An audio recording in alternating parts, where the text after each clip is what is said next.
1960s, Edwin Booth was the man.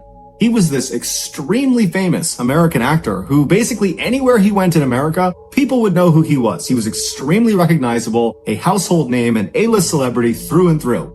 But his acting prowess and his career and his fame, those are not the things we remember him for.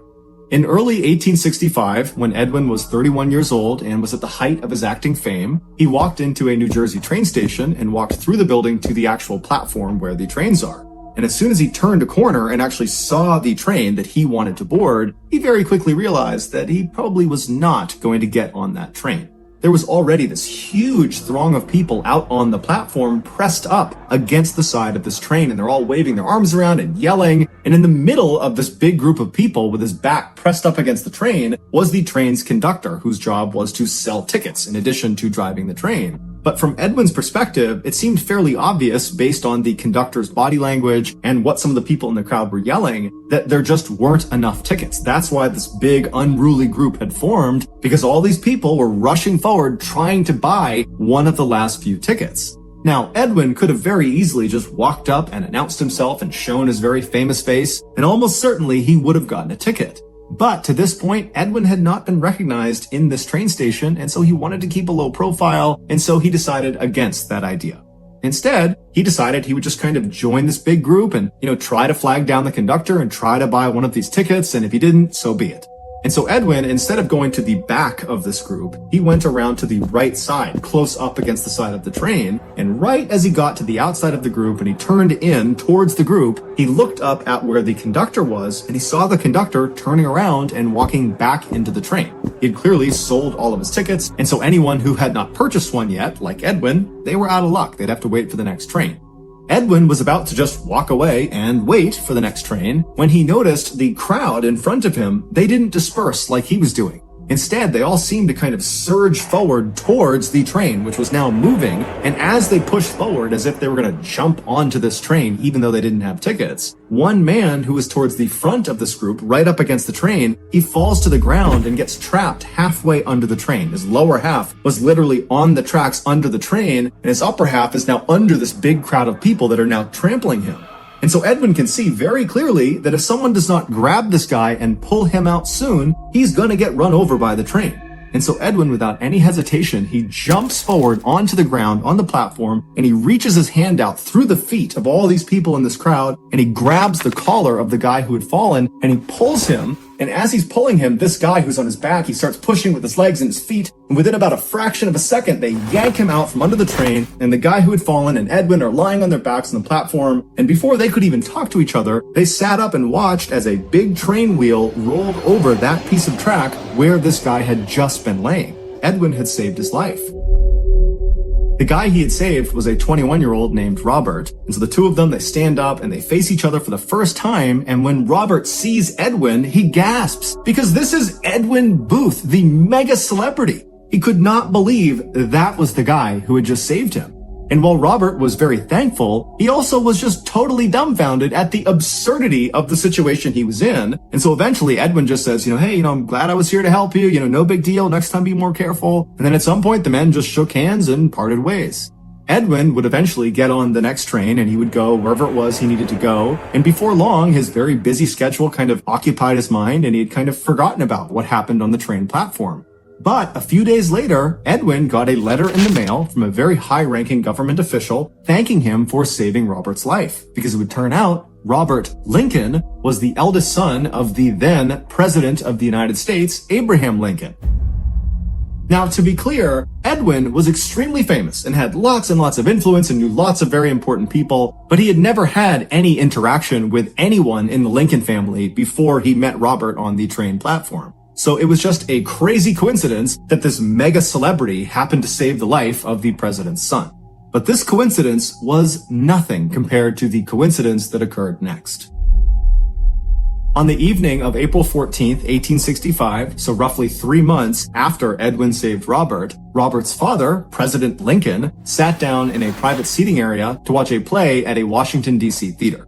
During the production at around 10:15 p.m., a man snuck into the private seating area and shot the president to death. The killer was Edwin's younger brother, John Wilkes Booth. This assassination had nothing to do with Edwin or his interaction with Robert on the train platform. This was an assassination that was formulated and carried out completely independently, meaning it was purely coincidence that just a few months after Edwin saved a Lincoln's life, his own brother took a Lincoln's life.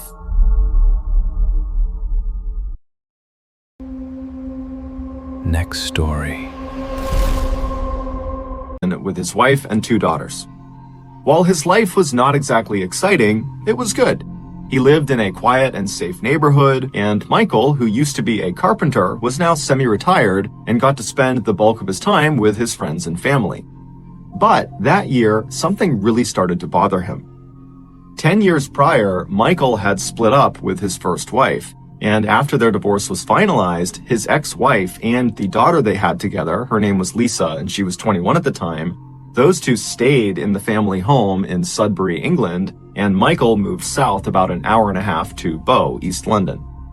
The divorce had been quite messy, and so Michael had not only lost touch with his ex-wife, he had also lost touch with Lisa. And so fast forward 10 years back to 2007, and Michael and Lisa had not spoken since the divorce, and Michael found himself suddenly feeling this unbelievable wave of grief over the loss of his relationship with his first child.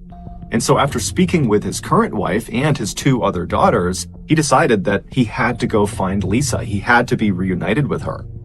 The only problem was, he didn't know where Lisa lived, he didn't have her contact information, and he didn't know where his ex-wife was, so he couldn't even ask her how to get in touch with Lisa.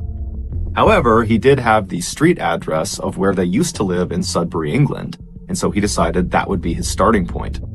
So in August of that year, Michael and his 2 other younger daughters, they hopped in the car and they left Bow, East London, and they headed up to Sudbury.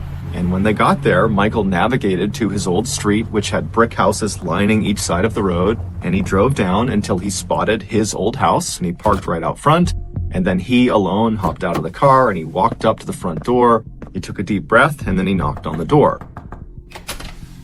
When the door opened, it was not Lisa, it was not his ex-wife, it was some other family that he didn't know, and they didn't know Lisa or his ex-wife, and so they said, good luck finding your daughter, but we don't have any information for you. And so Michael was crushed, but he thanked them, and he turned around, and he went back to the car, and he told his other daughters about what he had just learned, and then from there, the trio just kind of began driving around Sudbury, half looking for Lisa out on the streets, although none of them thought they would actually find her, and then also kind of discussing what they were going to do next, because now they had nothing. And so as they're driving around the streets of Sudbury, they come to the realization that their best bet at finding Lisa is putting some sort of story in the local newspaper that hopefully she would see, and then she would contact Michael. And so they drove to the headquarters of the local paper, the Suffolk Free Press, and they went inside and they managed to speak to a reporter. And after telling the reporter Michael's story about how he's lost touch with Lisa, the reporter thought, you know what, this is actually a pretty interesting story, and I'd be happy to do a small feature on you guys. And so the reporter, along with a photographer, brought Michael and his 2 daughters outside. They took a picture of them, and then they told Michael, in the next edition of the paper that will run in a couple of days, we'll run this picture along with a little write-up about how you're looking for Lisa, and we'll put your contact information in there, and hopefully she sees it and she reaches out to you, and you can be reunited and live happily ever after. And so Michael thanked the reporter and the photographer, and then he and his other 2 daughters hopped in the car and headed back to Bow, East London. In 2007, at the same time that Michael was beginning his search for Lisa, Lisa was actually beginning to think, you know what, I want to go find my dad. Lisa was now 31 years old. She had 3 kids of her own. She was married. She had moved out of Sudbury to a neighboring town. And she was thinking, I really want to have a relationship with my dad again so that my kids can have a relationship with him. And so she began speaking with her mother and with friends about how she should go about finding her dad. Because like Michael, she didn't have his contact information. She didn't have a phone number. She didn't know anyone who would. And then when she went on social media to look for him, he wasn't on there. And so she was kind of at a loss. Then one day in August, she was at her office and she was in the break room and she saw a copy of the Suffolk Free Press sitting out on the coffee table. So she picked it up and she began flipping through the pages, and then suddenly she stopped when she saw a picture of herself. She saw her and her mother walking along the streets of Sudbury. She had been in Sudbury just a couple of days ago to talk to her mom about finding her dad and kind of strategies for how to go about doing that. And then Lisa glanced at the caption for this photo and she nearly fell off of her chair.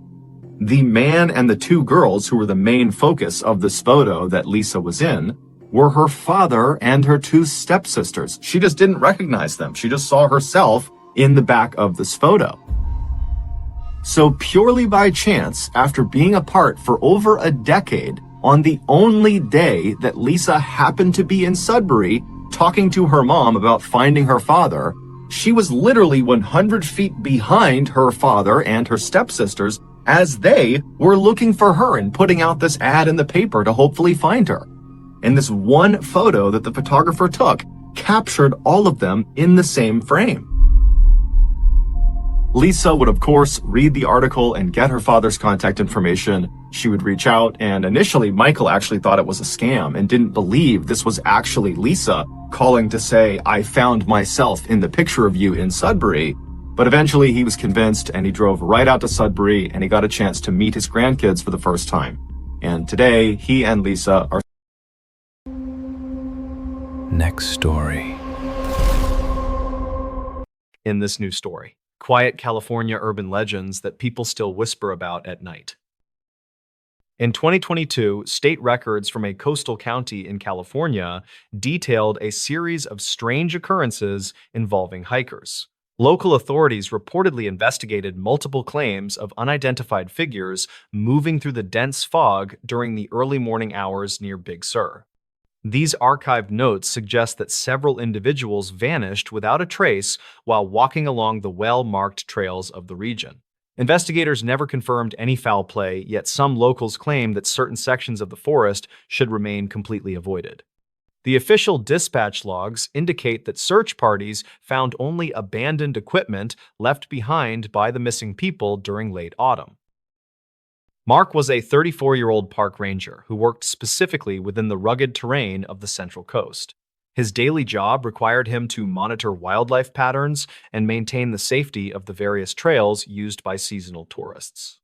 He arrived at the remote observation station with the goal of documenting local coyote populations for a state-funded study. Records conflict regarding his exact location during the final hours of his shift before he failed to check in officially.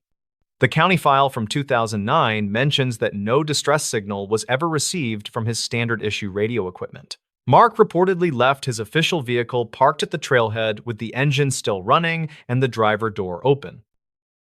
The search team discovered a set of footprints that appeared to lead directly into a solid wall of thick brush. Archived notes from the investigation describe how the tracks stopped abruptly, as if the person had simply vanished into thin air. State records indicate that the soil around the tracks showed no signs of a struggle or any other human presence. Investigators never confirmed if the footprints belonged to Mark or if another person had been walking in that specific area. The county file from 2009 remains one of the most puzzling cases for the local sheriff department to solve.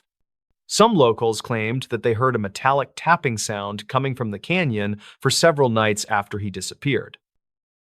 Sarah was a 28-year-old freelance photographer who traveled to the area to capture the unique natural light. She spent most of her time near the cliff edges where the Pacific Ocean meets the rocky shoreline of Northern California. Her purpose for being in the location was to complete a series of images for a prestigious travel magazine project. Sarah reportedly told her friends that she felt a strange sensation of being watched while she was taking her photographs. State records show that her last social media post was a photo of the ocean taken at 4 in the afternoon. The image appears to show a dark shape standing just behind a cluster of trees on the edge of the cliff. Dispatch logs reveal that several residents called the police to report a woman screaming near the beach that same evening. Investigators never confirmed the source of the screams, and they found no evidence of any person being in distress there. Archived notes describe how her car was found, with the keys still in the ignition and her wallet on the seat. Some locals claimed that the coastal fog can play tricks on the ears and make the wind sound like human voices. State records from 2023 indicate that a commercial diver found a small piece of blue fabric near the rocks. This fabric reportedly matched the color of the jacket Sarah was wearing on the day that she was last seen alive. The small-town residents often speak about a third individual named David, who was a 40-year-old local historian. David spent many years collecting old maps of the Sierra Nevada mountains to find the location of the lost village. The county file from 2009 includes a map that he had hand-drawn with several red circles on it. State records show that he purchased a large amount of survival gear just 2 days before he left for his trip. Some locals claimed that David believed the lost village was protected by people who did not want to be found. Investigators never confirmed if he reached his destination, but they found his empty tent near a remote mountain stream. Archived notes mention that the tent was torn from the inside as if something was trying to get out quickly. A local rancher reportedly told the sheriff that he saw a group of men dressed in dark clothing near the stream. Dispatch logs from 2015 indicate that the rancher was considered a reliable witness by the local authorities at the time. State records show that the men were never identified and they seem to have no connection to the nearby towns. Records conflict regarding whether the men were carrying tools or if they were simply walking through the dense forest area. Investigators never confirmed if these men were related to the disappearance of David or the other missing hikers in California. The county file from 2009 mentions that several other historians had disappeared in the same region over decades. Some locals claimed that there are secret tunnels under the mountains that date back to the time of the gold rush. State records indicate that no such tunnels have ever been officially discovered by geologists or by any modern survey teams. Archived notes from 2012 describe a series of low-frequency vibrations that were recorded by seismic sensors in the area. Investigators never confirmed the cause of these vibrations, but they noted that the local wildlife became very agitated and loud. Records conflict on whether these events are linked to the urban legends that continue to haunt the rural coastal towns. Another report in the dispatch logs from 2019 describes a driver who claimed to see a transparent figure on Highway 1. The driver was a 50-year-old long-haul trucker who had been working the California routes for 20 years. He reportedly saw a person standing in the middle of the road during a heavy rainstorm near the Big Sur Bridge. State records show that he slammed on his brakes, but there was no impact and no body was ever found. Investigators never confirmed if the trucker was suffering from fatigue or if he truly saw something on the lonely road. Archived notes from the Highway Patrol mention that 3 other drivers reported the same figure during that specific weekend.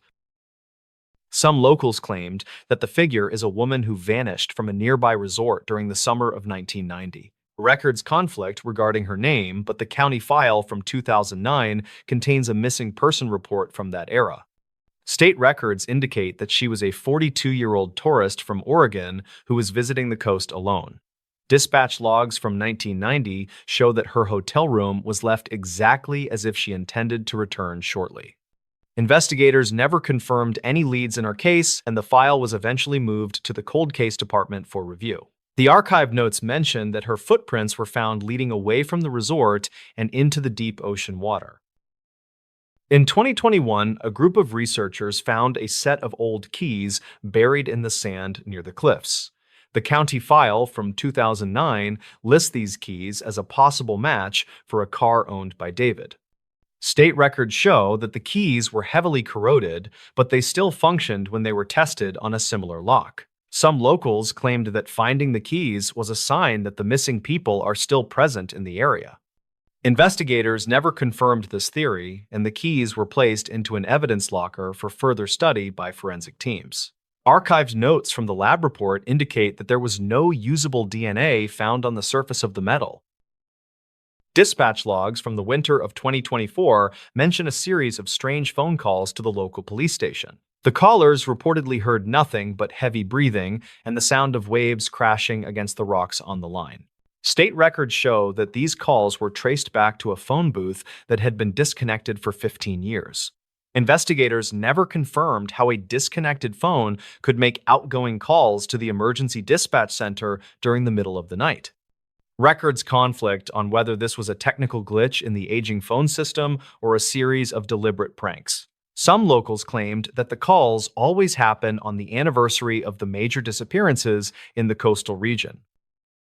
Archive notes from a retired sheriff detail his personal belief that the geography of California hides many secrets from the public. He reportedly spent his retirement years cataloging the various urban legends and mapping them against the official state records of incidents.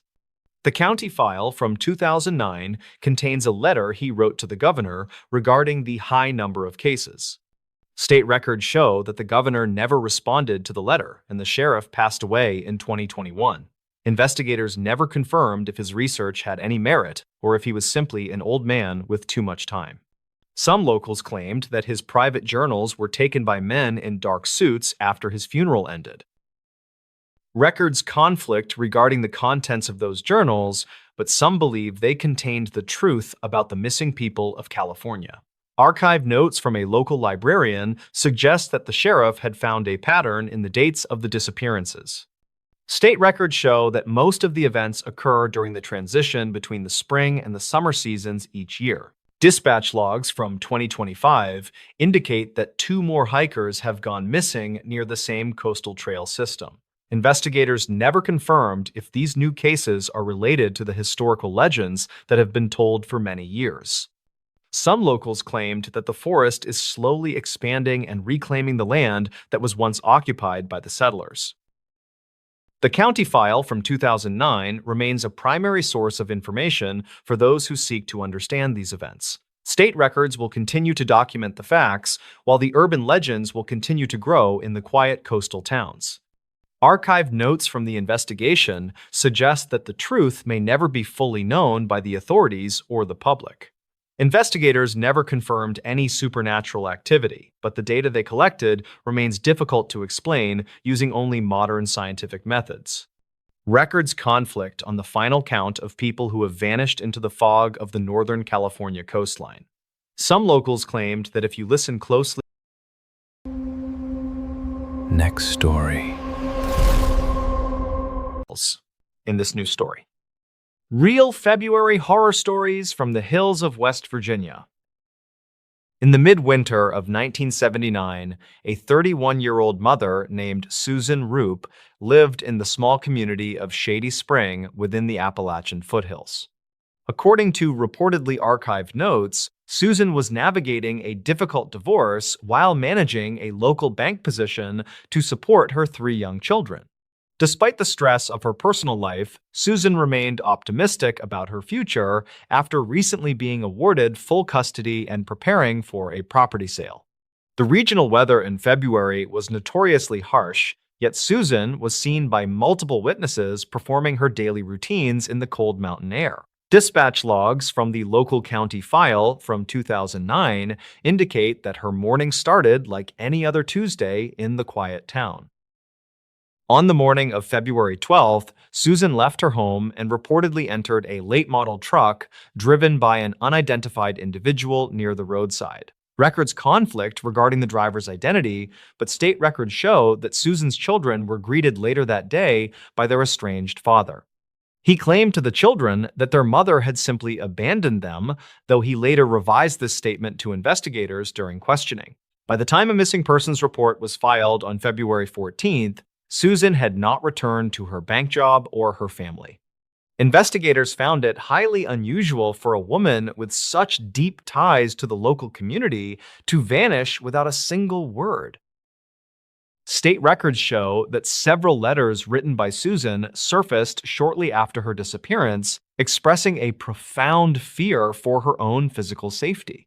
Some locals claimed that her house had burned down mysteriously just months prior to her vanishing, adding to the growing regional unease. Despite massive search efforts through the dense woods and rugged terrain of the West Virginia hills, no physical evidence was ever found.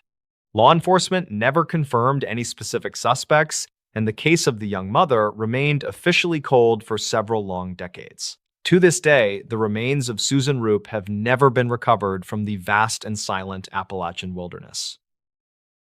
Further south, in the rural region of Greenbrier County, investigators never confirmed the strange events surrounding a 1997 disappearance in the hills.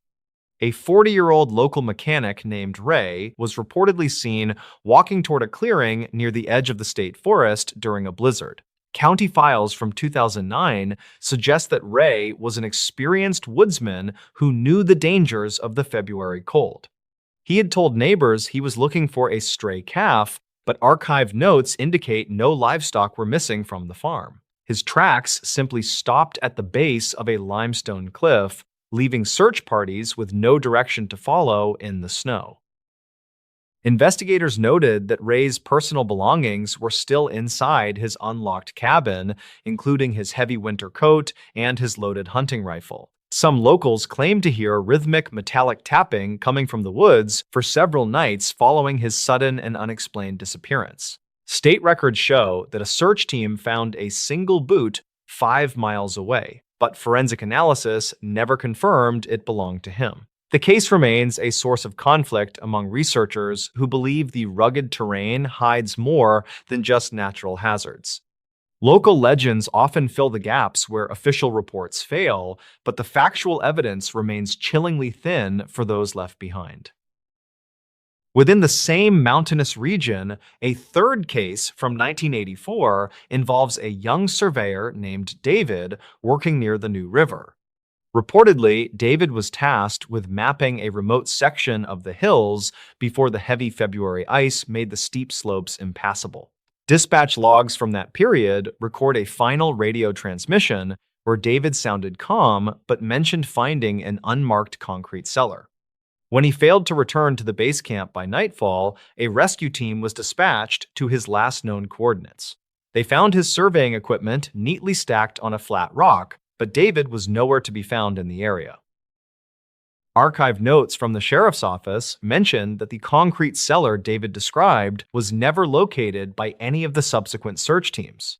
Investigators never confirmed if David had encountered someone in the woods or if he had simply become disoriented in the shifting mountain fog.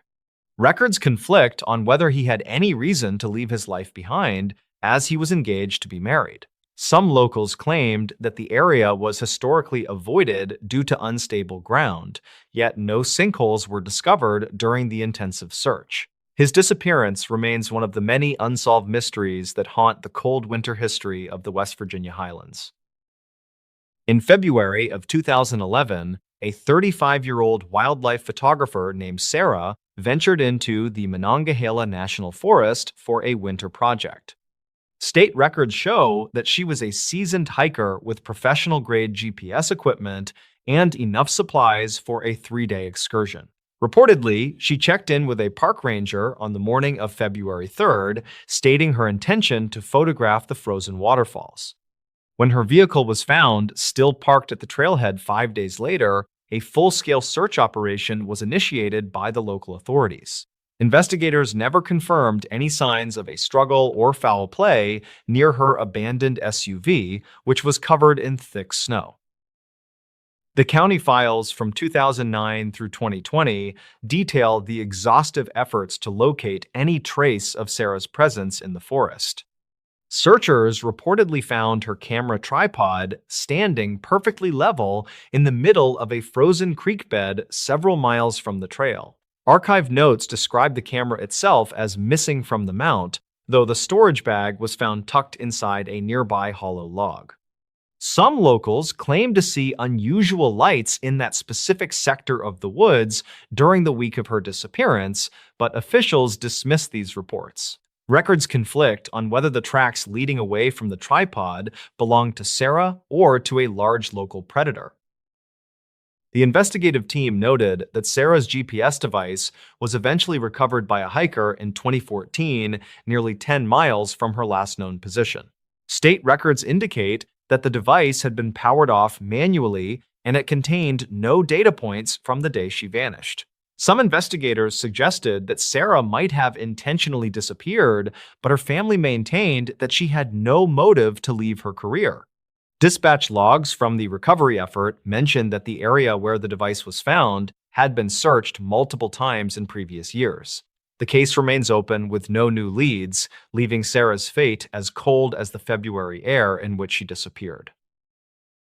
In another documented incident from 1992, A 28-year-old truck driver named Mark was reported missing near the West Virginia border. Reportedly, Mark was hauling a shipment of timber through the winding mountain passes when his rig was found idling on the shoulder. Dispatch logs confirm that the engine was still running and the heater was on full blast when state troopers arrived. Archived notes state that Mark's wallet and cigarettes were left on the dashboard, suggesting he had stepped out only for a moment. Investigators never confirmed any mechanical issues with the truck that would have required him to stop in such a remote location. State records show that bloodhounds were brought to the scene, but they refused to track any scent beyond the passenger side door. Some locals claimed that the stretch of highway was notorious for sudden whiteout conditions that could disorient even the most experienced drivers. County files from 2009 mentioned that a local resident reported seeing a man matching Mark's description walking along a ridgeline miles away. However, investigators never confirmed this sighting, and no physical evidence of Mark's passage through the woods was ever discovered. Records conflict on the timeline of events, as the truck had been stationary for at least 6 hours before the police arrived.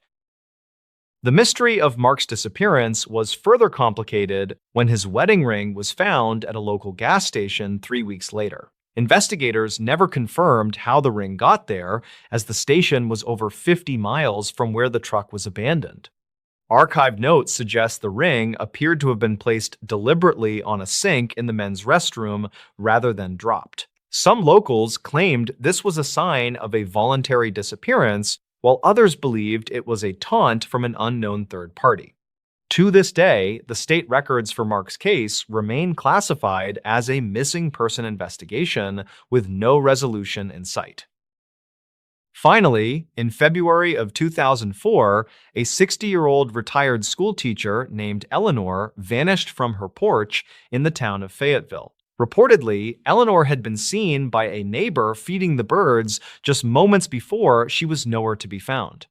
Dispatch logs show that her front door was left wide open and her tea was still steaming on the kitchen table. State records indicate that Eleanor had lived in the same house for 40 years and had no history of memory loss. Investigators never confirmed any evidence of a break-in or any signs that Eleanor had left the property of her own accord. Archived notes from the local sheriff mentioned that a series of strange phone calls had been placed to Eleanor's residence in the weeks prior. Some locals claimed these calls consisted only of heavy breathing and the sound of wind, though the records conflict on this detail. County files from 2009 reveal that a set of footprints was found in the light snow leading toward the back garden. The footprints were notably large and appeared to be made by someone wearing heavy work boots, yet they ended abruptly at the fence. Eleanor was never seen again, and the quiet hills of West Virginia. Next story. Got a job working construction on the Hudson River Railroad in New York. At this time in America, railroads were being laid all over the country, and so lots of workers like Phineas were needed to blast rock out of the way to lay down these railroad tracks. And as it happened, Phineas was an expert in explosives. He had learned how to set controlled blasts growing up on his family's farm in New Hampshire, and then later in his life, he had worked in a mine blasting through rock. And so in addition to just being the ideal railroad worker for this time in America, when Phineas actually started working in New York on this railroad, his coworkers immediately started looking up to him. Phineas was extremely smart and energetic. He was this incredible conversationalist. He was charismatic and funny and a natural leader. And so just 2 months into starting this new job, it was no surprise to anyone who knew Phineas or worked with Phineas that he was promoted to blasting foreman, which meant Phineas would lead the explosives team. Phineas was so excited about this promotion that he went to a blacksmith and had a custom tamping iron made. A tamping iron is a long metal rod that's used to pack explosives. When railroad workers wanted to blast through, let's say, a big rock, they would start by drilling a deep but skinny hole in the rock. Then they would pour blasting powder inside, then they'd put a fuse inside, and then using this tamping iron, they would push the blasting powder and the fuse deep into this hole inside of this rock or whatever it was they were blowing up. And then, once it was packed, they would ignite it. Usually, tamping irons were sort of rough tools that looked like crowbars, but Phineas really wanted something special to commemorate this promotion. And so Phineas had the blacksmith make this perfectly straight, smooth, 4-foot-long metal tamping iron, and on one end was a pointed side, and on the other was a blunted side. And this rod, it weighed about 13 pounds, and it was about 1.25 inches in diameter. And Phineas loved this tamping iron. He brought it with him not just to work, but basically anywhere he went. On September 3rd, 1848, so not long after Phineas's big promotion, Phineas and his explosives team were blasting through some rock that ran through a forest. And Phineas, he was right up front over the blasting site, helping them prep the explosive. His team had drilled that long, deep, skinny hole into the rock they were about to blow up, and then blasting powder was put inside, a fuse was put inside, and then Phineas took his tamping iron and began packing the powder and fuse deep into the rock. And the way he did this is he used the blunt end of his tamping iron to pack the explosives, which meant the pointed end was sticking out of the rock. And so as Phineas is doing this, someone behind him slipped on a rock. One of his men tripped or something, and so Phineas, with his hands kind of on his tamping iron, turned to the right to look and see what was going on. And when he did this, somehow his tamping iron that was inside of this skinny hole must have nudged against the inside of the rock, created a spark, and ignited the explosive inside of the rock. Which meant the tamping iron was basically fired like a missile out of this hole into Phineas's head. It went in his cheek, up behind his left eye, up and out of his skull, and then shot 80 feet away, landing on the ground covered in Phineas's blood and brains. This happened so quickly that for a second after this thing has blown through Phineas's head, Phineas just stood there upright with his eyes wide, and then suddenly a geyser of blood began shooting out of the top of his head, and then Phineas fell backwards onto the ground. When Phineas's body hit the ground, he began having a seizure, at which point his coworkers, who were still kind of shaken up from this sudden blast, they rushed over and tried to kind of position him in a way that he wouldn't hurt himself. But I mean, they're looking at him and he's literally missing half of his head. He's covered in blood. And they're thinking, there's nothing we can do for him, but basically wait for him to die. And so all of Phineas's coworkers, who adored Phineas, just stood there very somber watching their boss die. But eventually, Phineas stopped having a seizure, and then he opened his eyes and he looked up at his crew and he sat up and he said, "What happened?" Now remember, half of his head has been blown out by a 13-pound, 4-foot-long metal rod that has shot through his head. And his coworkers, when they heard how clearly he was speaking and how focused his eyes were, they couldn't believe it. How in the world is this guy alive, let alone having a coherent conversation with them? And so the coworkers told Phineas, "Please lie down, we'll get you help, lie down, relax." But Phineas, who still had blood also shooting out of his head, just kind of stood up casually and walked over to the railroad cart and signaled for his crew to take him back into town. And so the crew, they're looking over at Phineas, who now is literally head to toe just red from blood. Still bleeding, but less so, and he's just sitting on the railroad cart waiting for them.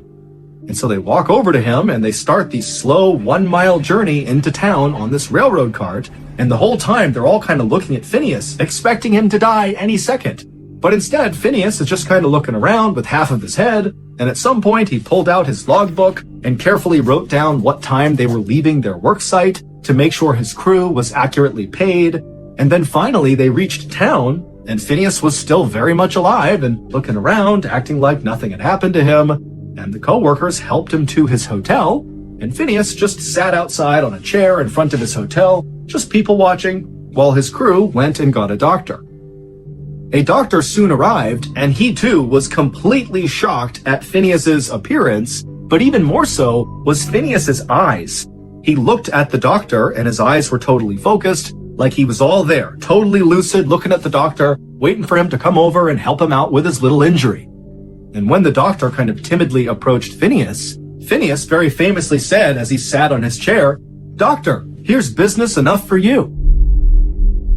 Like everyone else, the doctor fully assumed that despite Phineas's miraculous recovery from this injury, that he would soon die from this horrific wound in his head. And so the doctor moved Phineas up into the hotel, put him in a bed, and then basically made him comfortable. Now, the doctor at this point was not trying to save Phineas. He felt like there was nothing he could do to save Phineas. At this point, it was like mercy. Let's make this as pain-free as possible for Phineas as he inevitably dies from this injury. But Phineas didn't die. He would break out of it and basically be okay again. However, his personality at first, after he came out of this state of delirium, was not really the same. No longer was he this funny, smart, charming, confident leader. Instead, he was this guy who seemed to have lost all of his inhibitions and was kind of childlike. He swore all the time. He would tell people he had these crazy plans he was going to go do, but he would never follow through with them. And he would tell his nieces and nephews these wild stories about himself that were obviously made up and not even close to reality.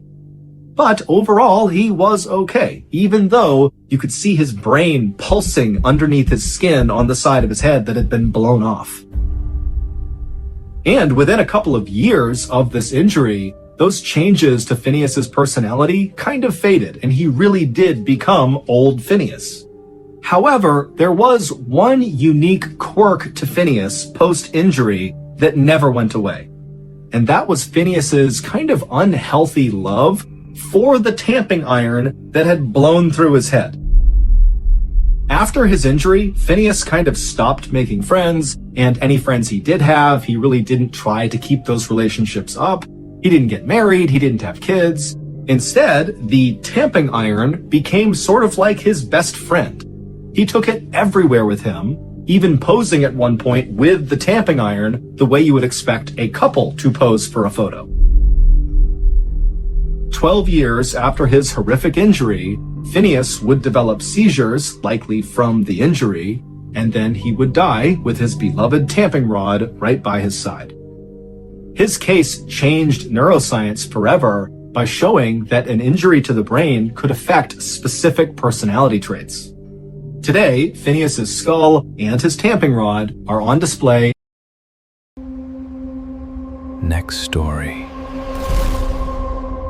True creepy and scary horror stories from the Appalachian Mountains. In the autumn of 2021, a 24-year-old hiker named Elias Thorne, who worked as a land surveyor, entered the dense timber of the Monongahela National Forest for a weekend trek. He intended to document seasonal soil erosion patterns along the high ridges near the West Virginia border while testing new GPS equipment in deep terrain. Local dispatch logs from that evening indicate that the weather turned abruptly and a thick fog settled over the limestone valleys without any prior warning. Elias was a seasoned outdoorsman who understood the risks of the Appalachian landscape, but he reportedly failed to check in with his emergency contact. Investigators never confirmed if he strayed from the marked path or if the shifting weather conditions simply obscured the familiar landmarks of the trail. According to archive notes from the regional search team, Elias began to experience a series of equipment failures as he reached the higher elevations. The GPS unit displayed conflicting coordinates that suggested he was moving south, while his compass indicated a steady northern heading toward the primary base camp. He eventually decided to set up a temporary shelter near a rocky outcropping because the visibility had dropped to less than 10 feet. State records indicate that several other hikers in the vicinity reported hearing repetitive metallic sounds echoing through the trees during the late hours of the night. Some locals claimed that the sounds were merely the result of wind moving through abandoned mining shafts, but the county file from 2009 suggests otherwise. Elias woke up during the early morning hours to find that his heavy hiking boots had been moved precisely 3 feet away from his tent. There were no footprints in the soft mud surrounding his campsite, and the internal zipper of his tent was still locked from the previous night. He gathered his belongings in total silence while observing that the surrounding forest had become unnaturally quiet, as if the local wildlife had fled. Records conflict regarding the exact path he took to exit the forest, but Elias later stated that he felt a constant presence just behind him. The investigation concluded without finding any evidence of another person in the area, and the case remains a point of ambiguity for the local authorities. The state records from 2022 mention a second individual named Sarah Miller, who was a 32-year-old biologist studying local bat populations. Sarah was stationed in a remote cabin near the Clinch mountain range, where she spent several weeks collecting data on nocturnal migratory patterns. Her logs mention that she discovered several strange markings carved into the trees surrounding her research site during the first week of her stay. She reportedly captured several audio recordings of a voice that seemed to mimic her own vocal patterns from the previous evening. Investigators never confirmed the source of the audio, but the archive notes suggest that Sarah became increasingly paranoid about her immediate surroundings. County files from 2015 describe an incident involving a park ranger named Marcus Reed, who was 45 years old at the time. Marcus was tasked with patrolling the northern boundaries of the Great Smoky Mountains, where several campers had reported seeing flickering lights in the distance. He arrived at a clearing near a decommissioned fire tower and discovered a collection of personal items neatly arranged in a circular pattern. The items included a digital watch and a pair of spectacles that appeared to belong to a missing person from 2012. Dispatch logs indicate that Marcus requested immediate backup after hearing a heavy breathing sound coming from the darkness just beyond his flashlight beam. Some locals claimed that the fire tower was the site of a forgotten settlement, but official state records show no evidence of any historical structures. Marcus reported that he saw a tall figure standing perfectly still near the base of the tower, but the figure vanished when he approached. The county file from 2009 mentions a similar encounter involving a group of hunters who were tracking deer in the same region. These men reportedly abandoned their equipment and fled the area after witnessing a series of blue flashes emanating from the forest floor. Investigators never confirmed the cause of the flashes, and the terrain was later declared off-limits for several months following the incident. A third individual, named James Bennett, was a 50-year-old retired police officer who enjoyed solo camping trips in the Blue Ridge Mountains. In the spring of 2016, he planned a 5-day excursion through a section of the forest known for its treacherous slopes. James was equipped with a high-frequency radio and a detailed map of the region that he had used for over 20 years. Archive notes indicate that he sent a brief transmission on the second night, stating that he had found an unmarked cave entrance. The transmission ended abruptly with a sharp static noise that the dispatch center was unable to filter or identify using standard equipment. Search teams arrived at the coordinates of the cave entrance only to find that the opening had been blocked by a massive rockfall. They discovered James's radio sitting on top of a flat stone, but there was no sign of a struggle or any physical tracks. Records conflict about whether the rockfall was a natural occurrence or if it had been triggered by an external force during the night. Some locals claimed to hear a muffled tapping sound coming from behind the rocks, but the sound was never captured on official recording devices. The state records from 2017 officially closed the case as a tragic accident involving an unforeseen geological event in a remote area. Investigators later discovered a series of photographs on James's camera that depicted a dark corridor lined with what appeared to be rusted metal doors. The photographs were blurry, and the light source was insufficient to provide a clear view of what lay beyond the threshold of the cave. Dispatch logs from that period show that several unauthorized individuals attempted to access the site before it was permanently sealed by the county. The county file from 2009 mentions a local legend about a hidden facility, but no evidence of such a place exists. James remains missing, and the true nature of the unmarked cave entrance continues to be a subject of intense local debate. In the winter of 2018, a 29-year-old geographer named Thomas Vance traveled to the rural outskirts of Kentucky. Thomas was employed by a private environmental firm to map the underground water tables and limestone aquifers hidden beneath the rugged hills. He reportedly established a base camp in a valley that local residents often avoided due to the frequent presence of heavy ground mist. State records from that month indicate that Thomas made several calls to his supervisor regarding anomalous readings on his seismic detection tools. The readings suggested that a large hollow space existed directly beneath his tent, but no known maps indicated any subterranean tunnels. According to dispatch logs, Thomas reported that the ground beneath his feet felt like it was vibrating rhythmically every night at 3 a.m. He decided to document the phenomenon using a high-sensitivity microphone and a series of motion sensors placed around the valley floor. Archived notes show that Thomas recorded a sound that resembled a low-frequency hum that caused structural damage to his electronic gear.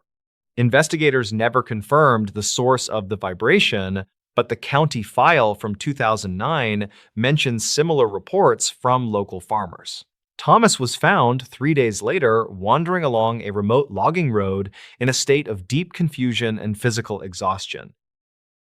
He reportedly claimed that he had seen a series of vertical shafts hidden beneath the thick brush that were lined with smooth glass. The state records indicate that Thomas had lost all memory of how he had escaped the valley or where his equipment went. Search crews returned to the campsite, but they discovered that the entire area had been swept clean of any human presence. Even the flattened grass where his tent had stood was now standing upright as if no weight had ever been applied. Records conflict on whether Thomas suffered from a medical episode or if he had encountered. Next story. Were never made public. In the late 1860s, a group of rugged American explorers came out of the wilderness and went straight to a newspaper to tell them about this otherworldly place they had found. And so the newspaper sat down, they got their notepad out, and these explorers start describing this place. And they say, okay, well, it's this huge expanse of wilderness. And in the middle of it, there are all these boiling lakes that are either neon green or yellow or red or all of those. And they're shooting boiling water into the sky. And there are these breathtaking waterfalls and snow-capped mountains, and there are bison and elk and wolves and bears just free roaming the whole area. And so the newspaper, they take all this down, and at the end of it, they say, okay, guys, well, unfortunately, we don't publish fiction. But these explorers weren't lying. They were describing an area that we now know as Yellowstone National Park, which is this massive expanse of wilderness in Wyoming that sits on top of a volcano. And those boiling neon green, red, and yellow lakes really do exist. Those are hot springs, and they are the result of water passing by and making contact with underground magma chambers. Today, Yellowstone is so popular that every year millions of people go to the park, and so as a result, the park employs hundreds of people year-round to keep up with tourism. Many of these employees are young people, like college students, and in addition to being paid for their work, the park also offers them the ability to live in employee housing, which are basically dormitories spaced all across the park to make it easier to just be on site and do their job. And these dormitories are either free or very low cost. And so these young people typically take up that offer and will stay inside of these dormitories for as long as they're working at the park. And so in 2000, a 20-year-old summer employee named Sarah Hulfers, she was staying in one of these dormitories in the park, and she was in her room when a group of other young employees that were staying in this dorm came down the hall, and they knocked on her door, and they asked her if she wanted to come with them to go swimming. And so Sarah, she had a day off and she wasn't doing anything. And so she said, sure, I'll come with you guys. And so after they all got their bathing suits on and got their towels and snacks packed, they left the dormitories and got into a couple of cars. And then they drove over to this dirt lot that was right up against this huge forest.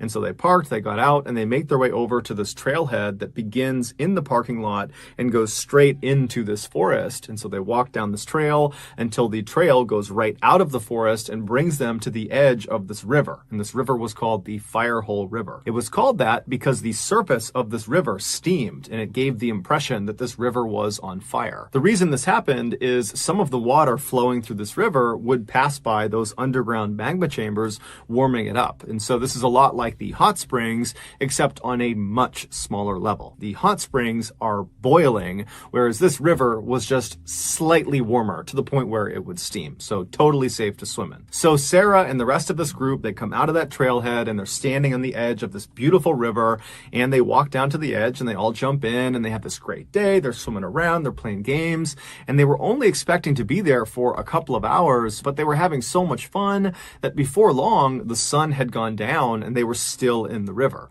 And so when it was dark out, they finally climbed out of the river and they toweled off, and then they realized they had a bit of a problem. Because they did not expect to be there for as long as they were, no one had brought flashlights, and the way back to the parking lot would be going along that trail through the forest, but that was a pretty far trail, and it's totally pitch black out. There's no ambient light.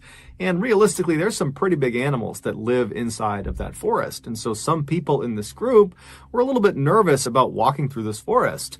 But ultimately, about half of the group said, you know what, whatever, let's just run through the forest and get back to our cars as fast as we can. I'm sure nothing will happen to us. And the other half decided they would look for an alternative route that would skirt the forest and allow the moonlight to be their guide along the way. That second group was made up of Sarah, along with two 18-year-old boys named Lance Bucci and Tyler Montague. So Sarah and these two boys, they're standing there and they're watching the first group go into the forest and disappear. And then she, along with these two guys, they turn right and they begin skirting the river and walking around the forest. And so they walk downstream with the river on one side and the forest on their left, and they're walking for a while until they see up ahead on their left, it looks like the forest is starting to thin out maybe a little bit. And so they took that as an opportunity to cut left and basically begin kind of going straight towards the parking lot, which was generally off to their left. And so they make that turn, they start walking, and the terrain is relatively open. It's this big open field with a couple of trees here and there. It was pretty easy to navigate, and they felt like, hey, we found a great alternative route. The moonlight's still shining through. We got great visibility. And so they're walking along happy as can be. And then they see there's a couple of streams up ahead. They get to the first stream and it's not that big, so they jump across it. They get to the next stream. It's still not that big. They jump across that one. And then they get to this third stream and they realize, you know, it's still pretty small, but it's significantly bigger than the last two. And so if we mistime it, we could fall into it. Now, this was not some huge deal. They were already wet from having gone swimming, but they didn't want to jump in this stream. And so they considered walking off to the right and trying to find an area that was more narrow they could jump across more easily. But they figured they were probably within maybe 100 or 200 feet of the parking lot. They couldn't see it, but they knew they were close.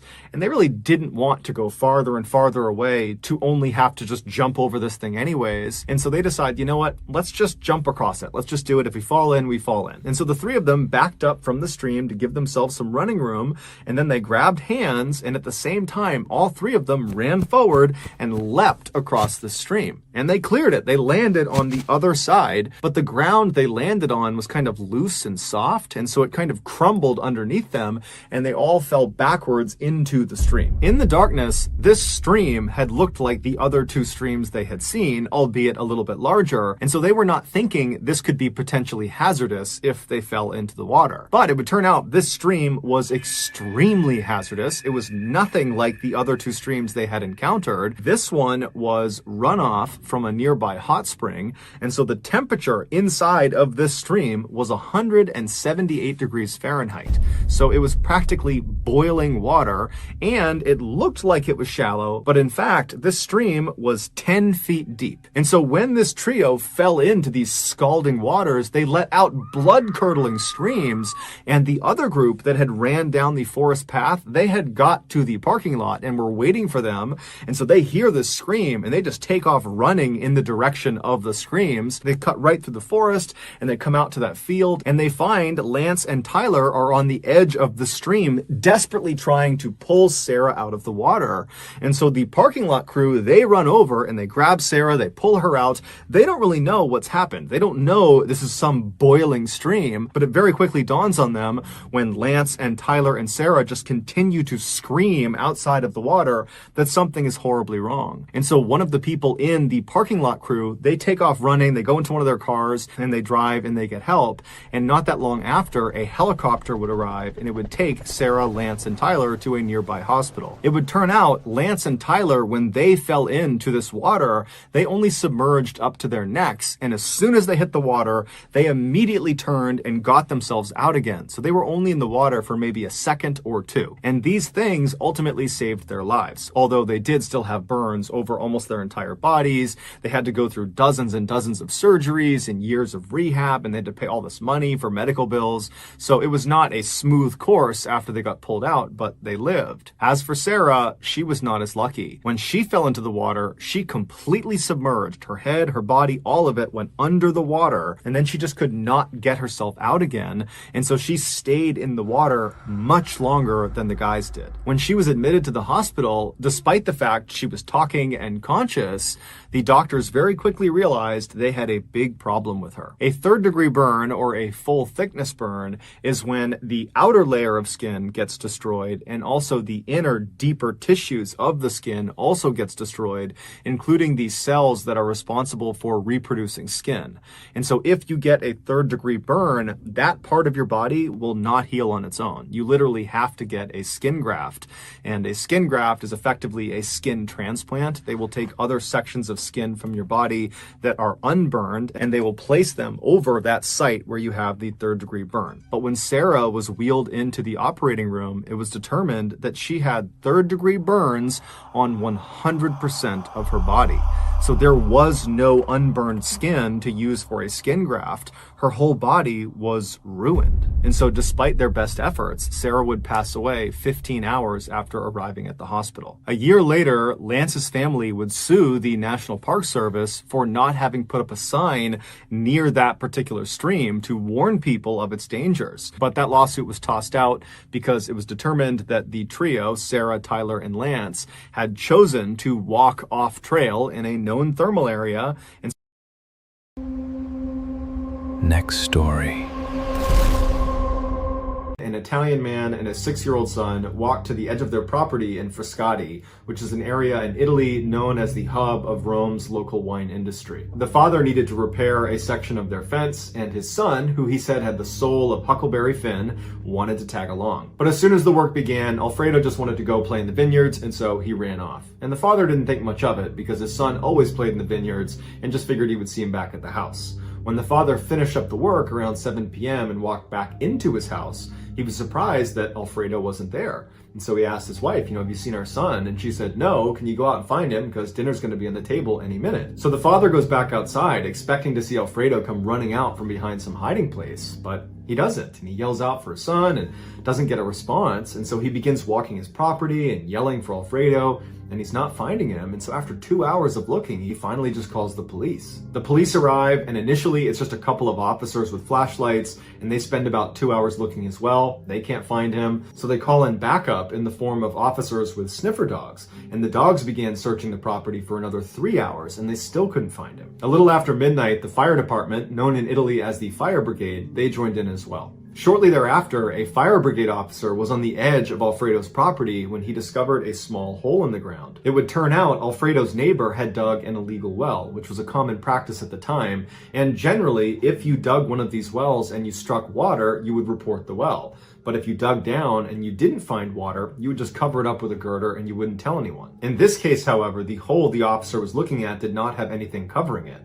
And so he knelt down and he yelled Alfredo's name into this hole. And at first he didn't hear anything. Then he yelled again and he heard Alfredo yell back for his mother. Alfredo must not have seen the opening as he was running around playing, and he fell feet first into an 80-meter deep shaft. After Alfredo was found, the fire brigade took over rescue efforts, and so additional fire brigade units were called to help. But as soon as those additional units showed up, the captains of the different units began arguing with each other because it wasn't really clear how they were going to get him out. And unfortunately, the fire brigade immediately made a very bad decision. They decided to lower a plank into the shaft attached by a rope that he could grab onto, and they could pull him out that way. But when they lowered it at about 24 meters, the plank got stuck inside of the tunnel. And when they yanked on the rope to try to free it, the rope came off of the plank, but the plank remained wedged in the tunnel, blocking the tunnel. By the following morning, TV crews had swarmed the area, and one of them offered up a two-way microphone that could be lowered down into the hole so they could talk directly to Alfredo. When the microphone was finally lowered down next to his face, he was crying and pleading for them to get him out and that he missed his mother. Amateur spelunker Tullio Barnaby, a 23-year-old, had come over and joined the vigil that night. The plank plan shocked him for its foolishness,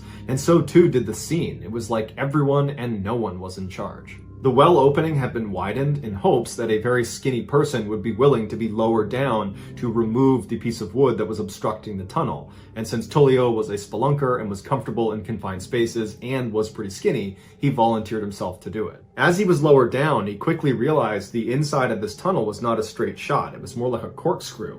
And so because of its windy nature, he was not able to get down to the wood. And so he signaled to go back up again. And when he reached the surface, he didn't have the wood in hand, but he told the fire brigade that because of the windy nature, it's unlikely Alfredo fell all the way to the bottom. He's probably stuck somewhere in the middle, which is a good thing. But we have to be really careful as we pull him out that we don't do anything that unintentionally causes him to slip farther into the hole. Tullio's suggestion was they go out and recruit professional spelunkers to be involved in the rescue because they would understand how to get someone out of such a tight space so far down in the ground. But the fire brigade disregarded his advice and said, we don't have enough time for that. At 6 a.m. the next day, about 12 hours after Alfredo's fallen into the swell, the fire brigade would make another very poor decision. They decided they would drill down another hole parallel to the one Alfredo was in, and they would drill down past the point they believed Alfredo was, at which point they would turn and drill laterally and connect to the tunnel Alfredo's in, grabbing Alfredo, pulling him across, and back up the new tunnel. Tullio objected, and he said the vibrations from this drill are almost certainly going to dislodge the boy and cause him to slip farther into the tunnel. But once again, the fire brigade did not listen to him. The drilling began about 2 hours later, and by that afternoon, Alfredo's plight had become major national news, with every single TV station playing a 24/7 live broadcast of the well, watching the drilling take place. Even the Italian president made a special trip to the well to see how it was going. But the drilling was very slow, and Alfredo, he had that microphone next to his head, and he was crying half the time, and the other times he was just pleading with them to get him out and saying he was cold or that he was tired, and the rescuers would say, we're going to be down there to get you, don't fall asleep, we're going to get you out of there. Finally, after 36 hours, they had drilled all the way down to their intended stopping point, and they began drilling across into Alfredo's well. When they finally broke into Alfredo's well, rescuers rushed in with flashlights and looked up and looked down, and there was no sign of Alfredo. And they called it up to the top, and they said, he's not here. And then all of a sudden, they heard a faint voice coming from all the way down at the bottom of the well. The vibrations from all of the drilling had indeed caused Alfredo to slip all the way to the very bottom. They estimated he was approximately 30 meters below this new parallel tunnel, and at that depth, the temperatures would be freezing. And so now Alfredo, on top of everything else, was facing hypothermia. They quickly lowered the microphone again down to Alfredo, and they told him, we're going to get you out of there. We're sorry we dropped you, but we're going to get you. And Alfredo's voice came back weak. He was tired, he was sore, he was freezing, he was crying. It was like the situation was just getting so much worse by the second, and rescuers knew they had to get to him probably in the next couple of hours, or that was it. And so another skinny man volunteered to go down into the hole, and they lowered him, and he would go all the way down to the bottom where Alfredo was. And he would call up that he found him and that Alfredo was alive. But Alfredo was stuck waist deep in this mud that the guy could not pull him out of. And so every time he'd begin to raise him slightly out of the mud, he'd lose his grip and he would fall back into the mud, going deeper into the mud each time. And after the 7th time of not being able to do it, Alfredo was getting dangerously close to being neck deep in the mud. And so the guy had to be pulled back out again. As soon as he was pulled back out again, more men volunteered themselves to go in there and try to yank him out, but many of them were not able to even get down to Alfredo. They would get stuck along the way. A couple did get to Alfredo, but they said his condition was worsening, he was weak, he wasn't even assisting trying to get pulled out.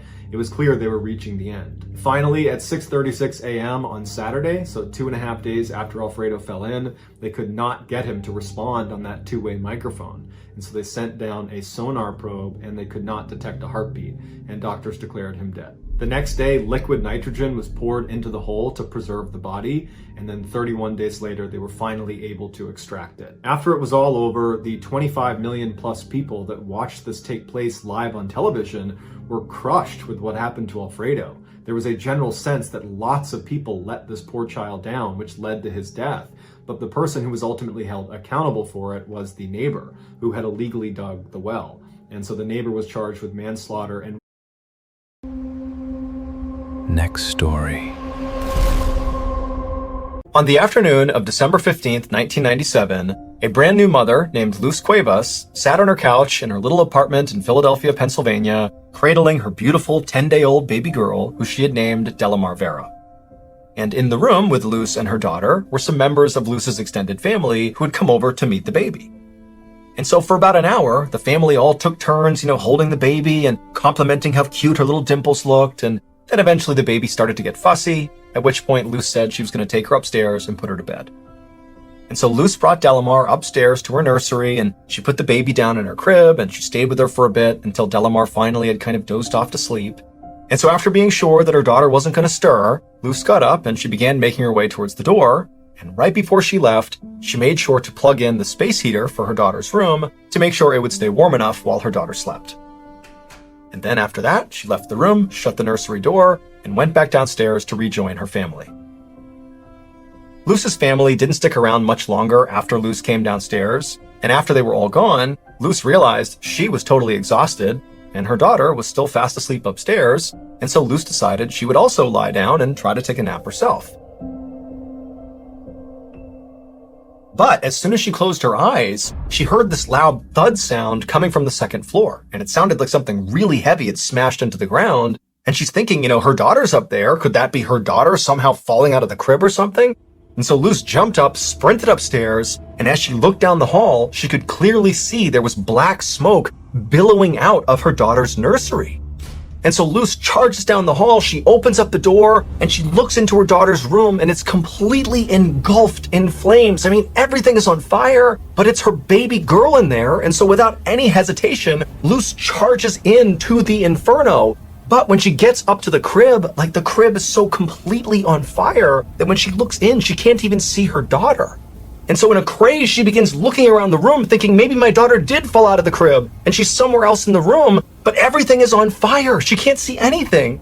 And so as Luz is literally catching on fire and breathing in all the smoke, she's screaming for her daughter.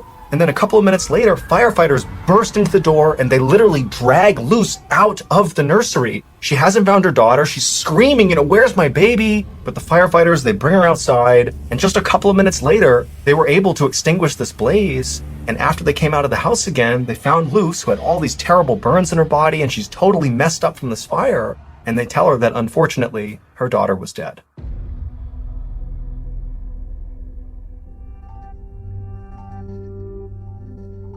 After Delamar's death, Luz's life completely fell apart.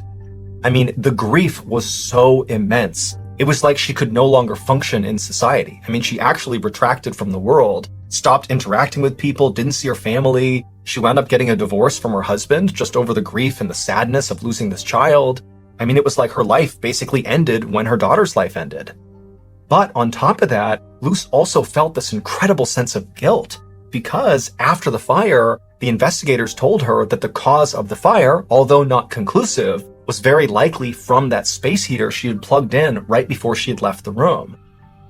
And so, of course, Luz is feeling this incredible burden for having potentially killed her daughter, but also she just began to obsess over the details because, again, it wasn't conclusive that it was the space heater.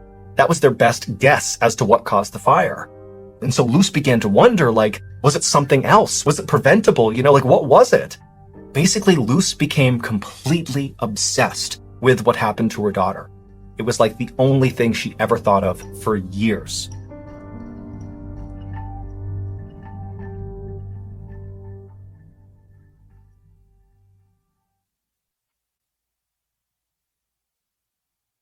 Fast forward to January 24th, 2004, so 6 years after the fire.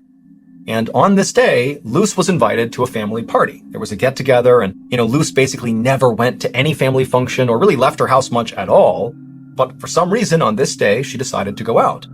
And so she goes to this party, and when she gets there, remember, Luce has basically been a recluse for the past 6 years. And so she's not going to immediately start socializing. And so instead, she just goes in the house and kind of finds a spot in the back, kind of away from everybody else who's chatting, and just stands there, kind of people watching. And as she's doing that, something catches her attention off to the side. And when she turns to look at it and sees what it is, she immediately just freezes. 3 days later, Luce walked into the office of a local state legislator, and after saying hello, she sat down, reached into her purse, and pulled out a little plastic bag that contained a folded-up napkin. And she slid it across the table to the legislator. So he picked up the bag and stared at it inquisitively as Luce dove into this wild explanation about what was in this bag and why she was here. And at the end of this totally off-the-wall, insane-sounding story, the legislator was left just kind of staring at Luce and looking back at the bag in total shock. And then finally, after a couple of moments of silence, the legislator just said, "Okay, yeah, I'll see what I can do." It would turn out the fire was not caused by the space heater that Luce had plugged in right before she left her daughter's room. Instead, police believe after Luce came downstairs and tried to take a nap, somebody broke into her apartment, went into the nursery, and set the fire on purpose, but not before abducting the baby. And that person was one of Luce's own family members who had been at her apartment that day celebrating the birth of Delamar Vera. It was Luce's husband's cousin, Carolyn Correa. And in fact, on this same day, before the fire and before the abduction, Carolyn made a point to announce to the whole family that she was pregnant, even though she wasn't. It was just going to be her cover story for why she suddenly had this brand new baby. 6 years later, when Luce was at that family party, well, the thing that caught her attention on the other side of the room was her daughter. She literally saw her daughter, and even though she hadn't seen her in 6 years, she instantly knew it was her because of her distinctive dimples. Now, Luce knew she couldn't just suddenly yell out like, "That's my daughter!" So instead, she came up with this plan. She walked up to the girl and very discreetly said, "Hey, honey, I think you got some gum in your hair." And so as she pretended to pull gum out of the child's hair, she carefully plucked a few strands and put them inside of a napkin and put it inside of her pocket. And then 3 days later, she brought that hair inside of that plastic baggie and she gave it to the legislator and basically said, "Here's what I think happened. I think she stole my kid. Can you test it for DNA to prove that girl is my daughter?" And the legislator was like, "Okay, I'll give it a shot." And lo and behold, that hair would prove that girl at the party was her daughter. She did not die in that fire. Carolyn Correa was sentenced to 9 to 30 years in prison for abduction. She originally had an arson charge against her as well, but investigators could not actually prove how the fire started, and so they ultimately dropped those charges.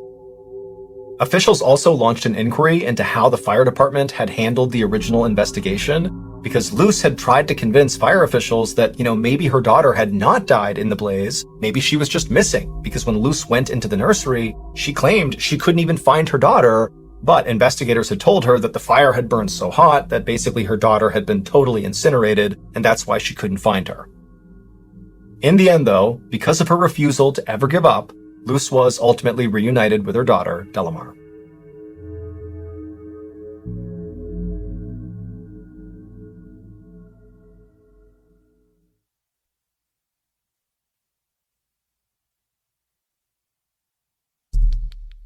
The next and final story of today's episode is called Next Story. In 2003, 27-year-old Kurt Smith was employed as an engineer for the German shipping company called Hapag-Lloyd. Over the past year, he had completed 2 separate 4-month-long deployments with this company, and he enjoyed the work enough that he asked for a contract extension. It was granted, and on July 11th of that year, he boarded the CM London Express to begin his 3rd deployment. 3 months into it, one of the ship's pistons broke. The piston is the part of the engine that goes up and down inside the hollow cylinder of the engine block. They would need to turn off off the engine in order to make this repair, and so they made an unplanned stop in Savannah, Georgia. Once they got there, Kurt, along with 7 people under his command, headed down to the engine room to begin the process. Over the next several hours, the men were able to extract the broken piston and put in the new one. But this was back-breaking work. It was so hot in the engine room. What they're moving around is so heavy and cumbersome, and they're all bickering with each other. And at some point, Kurt called out the foreman for being lazy, and the foreman did not like that, and he was very popular amongst this group. And so by the end of getting the piston back in, everybody in there just totally resented Kurt. But ultimately, they got it done, and Kurt cut everybody loose except for the foreman. He told him he needed to stay back and help him ensure all the pistons were properly installed. To do that, they would need to go inside of something called the scavenger air receiver, which is this tube that's 55 feet long by 5 feet wide with access hatches on either side, and it sits right next to the engine block. Each hatch on either end had 3 latches on the outside that were called dogs. And so Kurt undid the 3 dogs on his hatch and he opened it up. He crawled inside of the tube with his flashlight and he began crawling. And on his left side were these square cutouts, these windows called scavenger ports that looked into each of the engine cylinders. And so Kurt crawled along counting the different cylinders until he got to the 6th one, which is where they had replaced that piston. Meanwhile, the foreman went around to the aft hatch. He undid the 3 dogs. He opened up the hatch. And then using a remote controlled device, he was able to bring the pistons into position safely so Kurt could inspect them through the scavenger port. The procedure on the ship was if you were inspecting one cylinder, the expectation is you would inspect all of them. And that entire process took about an hour, and Kurt just didn't feel like doing it. He was tired, he had a bad day, he was hungry. And so after he was certain the new piston was working just fine, he kind of rushed his checks on the other cylinders, and after only about 20 minutes, he told the foreman that, yep, we're good, we can leave. So he and the foreman got out, they dogged their hatches, and they headed up to their rooms to change. Their captain had been told they had to leave port no later than 9:30 that night because a huge tanker was coming in and there'd be no space for them. But at 8 p.m., as everyone is running around prepping the ship, somebody noticed Kurt was not at his workstation. The chief engineer called down to the engine room to ask anyone down there if they had seen Kurt, but nobody had. So a sailor was sent down to Kurt's cabin to see if he was in there, but he wasn't. At this point, because they only had about an hour until they were departing, they had to find Kurt.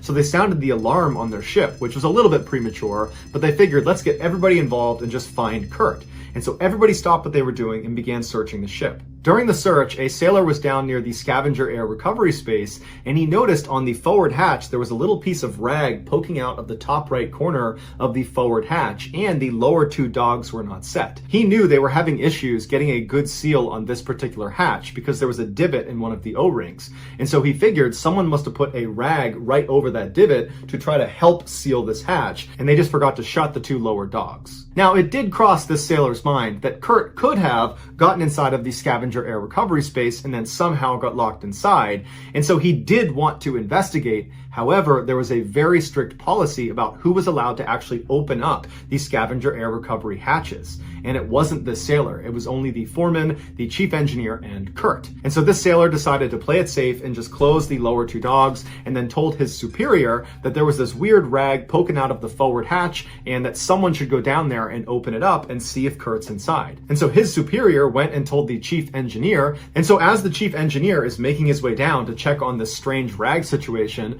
the foreman, completely independently, had gone around to the back of the scavenger unit to the aft hatch, so not the one with the rag poking out of it, and he unlocked the 3 dogs, he opened the hatch, he looked inside and shined his light, didn't see anyone, shut the hatch, locked all 3 dogs, and then began to walk away right as the chief engineer came down and saw him. And he saw him securing the scavenger air unit, and he said, hey, I was just coming down here to check to make sure Kurt wasn't in there, and you just checked, right? He's not in there? And the foreman said, yeah, no one's in there, it's all good. And so the 2 of them, the foreman and the chief engineer, did not check on the rag, they just left. The search for Kurt continued on the ship, but they could not find him. And so as 9:30 was approaching, the captain called the port authority, and he said, hey, we're down someone, can you please send someone out to look around? And so a search on the land began, but they couldn't find Kurt. And so finally 9:30 came around, and the big container ship that was supposed to come in and take their place was just waiting right out in the water for them to leave. And so the captain did his best to linger for another 10-15 minutes, but finally they were forced to leave, even though they had no idea where Kurt was. So they fired up the engine and they left. The general consensus on the ship was that Kurt must have fallen overboard and drowned. Or maybe he ran ashore and ran off, but that was very unlike him. And so an investigation was launched, but it would probably be a while before anybody found out what happened to him. Finally, 2 days later, they arrived in port at Norfolk, Virginia. They powered off the engine and they got the ship ready to be put into harbor mode, where basically they open up all the hatches and they prep it to sit there for a while. And during that process, the foreman went down to the scavenger air recovery space and he opened up the forward hatch and he found Kurt. Although no one has all the details of what happened to Kurt, the leading theory is 2 days earlier, when he had done that abbreviated check of the engine cylinders, when he had basically cut it short with the foreman because he just didn't want to do it, he had gotten back up to his room and started to think to himself that if anything goes wrong with any of those pistons, that I'm going to be to blame, because the foreman was with me and I called the foreman lazy earlier and he doesn't like me, and so he's bound to turn me in. So Kurt decided he would go back down and do a more thorough check. But he didn't want anybody to know he was second guessing himself, and so he was going to do this alone, even though it was a huge no-no to go inside of the scavenger air unit by yourself. Because if you manage to get stuck in there by yourself, horrible things are going to happen to you, and there's nothing you can do to stop it. But Kurt was confident, so he headed down, he undogged the forward hatch, he swung it inside, he climbed in with his flashlight, and then somehow, once he got inside, he managed to fall backwards and hit the hatch door so hard that it swung shut, slammed, causing the upper dog to swivel and rotate down and lock him inside. He knew that nobody knew he was in there. He had made sure that nobody knew he was in there. He screamed for help, but nobody could hear him. The ship was so loud as it was, and being inside of this tunnel, no sounds getting out of it. And so he's looking around thinking what he should do, and he looks back at the door, the one that's sealed right behind him, and he sees the very top crack, there's a tiny sliver of light. Because even though one dog had sealed him in, because the other two had not, there was a little gap in the seal. And so he thought if he can just wedge his dirty rag into that little space and push it out onto the other side, someone will see it, will clearly recognize there's a foreign object hanging off of the forward hatch, and they'll have to open it up and they'll find me. And so once he wedged his rag up and through, he was confident he would be found, and so he slouched down against the back of the hatch and he just sat there waiting to be found. And then a little while later, he heard the sound of somebody not opening the hatch behind him as he thought they would, but instead locking the two dogs, making sure it doesn't open. He must have got up and turned around and screamed for them, but again, they can't hear him. And then a couple of minutes later, on the other side of the tube, 55 feet away, the aft hatch opened up briefly. Somebody shined their light in. It didn't hit him. He tried to yell for them. They didn't hear him. And then he saw them shut the hatch, and he heard the sound of them locking all three dogs. At this point, you got to figure that Kurt's fear is at a primal level. He knows at any moment, if somebody doesn't get him out of here, this is going to become a death trap. And so as he's looking around, just wondering what's going to happen, he would have felt the incredible pressure start to build up in his ears. It would have taken him to his knees, it would have been crushing in his skull, and he would have heard the sound of each of the hatches being pressed up against their O-ring as the room began to pressurize. And then he would have heard the sound of the pistons beginning to churn inside of the engine cylinder right next to him. And at that point, he would know there's no hope. And slowly, horribly, that room would begin to heat. Next story. Very popular Russian Instagram influencer named Ekterina Didenko was getting ready to celebrate her 29th birthday. She, along with her husband and some of her influencer friends, were planning to enjoy the occasion at a popular spa in Moscow, Russia. The group rented out a private section of the spa that included a steam room and a small indoor pool.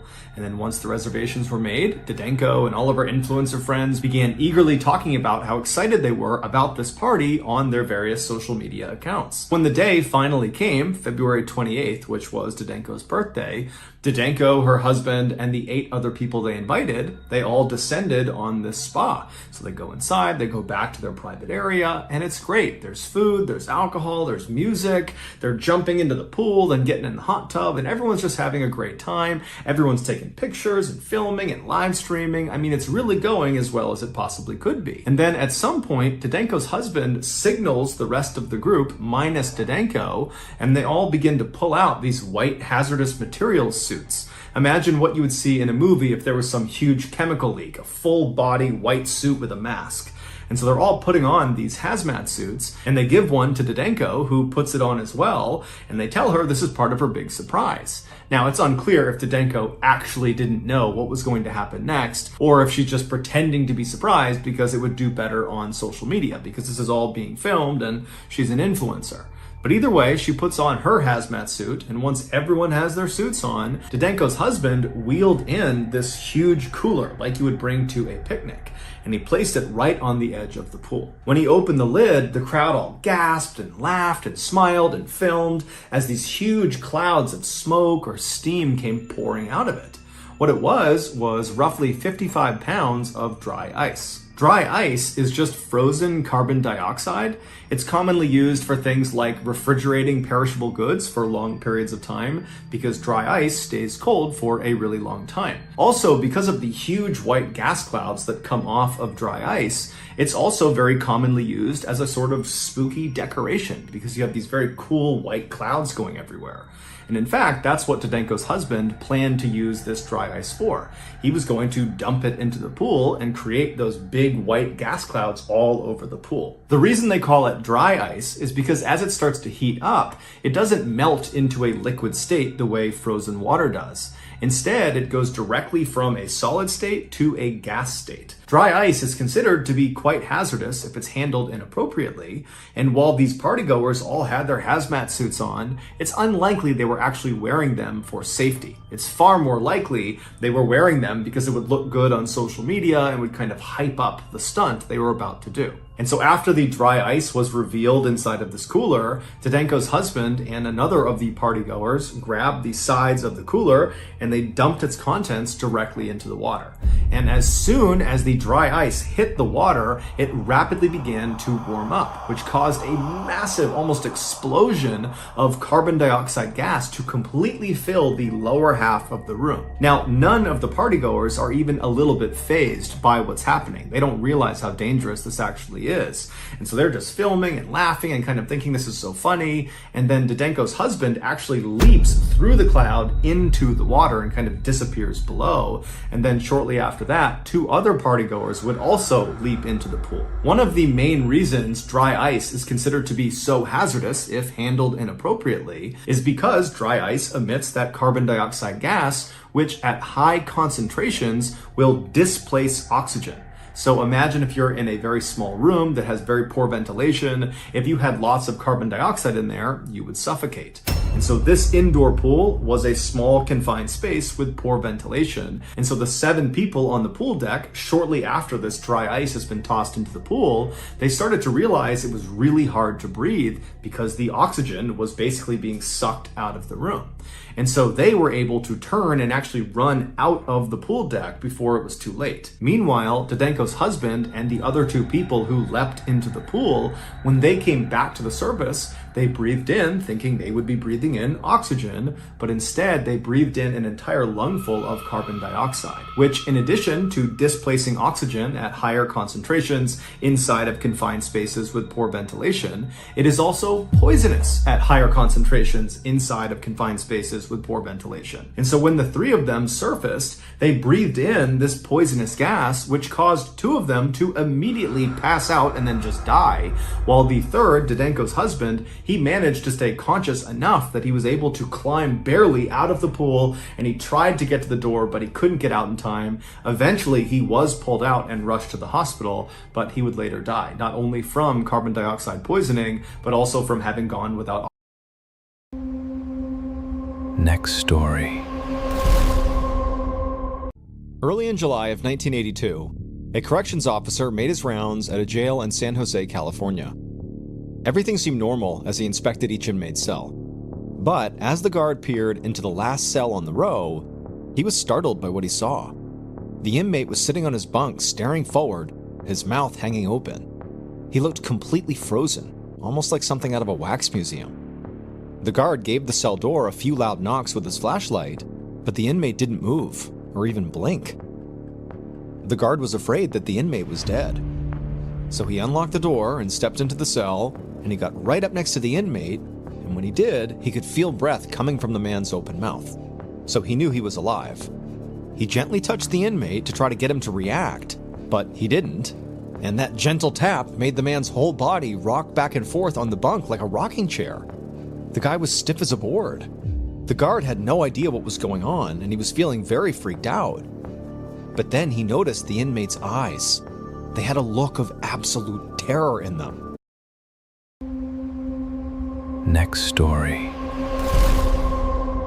Coming from the other end of the phone. But one group of dispatchers out of Reno, Nevada may win the award for the creepiest 911 calls ever received. When the details of these calls they got were put online, the internet went crazy. Here is their story. There was this old couple that lived about 20 miles east of Reno, Nevada. In 2010, the husband dies, leaving the wife all alone in this house. Shortly after his passing, she began calling 911 2-3 times a week, requesting things like, can you please put some water on to boil? Hey, can you change the thermostat? It was clear she was showing signs of dementia, and the dispatchers were respectful of her and gently told her that this is 911, you can only call if it's an emergency, and at some point the woman would understand her mistake and she would say sorry and she would hang up. No first responders were ever sent out for these calls because it didn't seem like an emergency, it just seemed like a confused elderly person. But no matter how many times they told her, she kept calling back.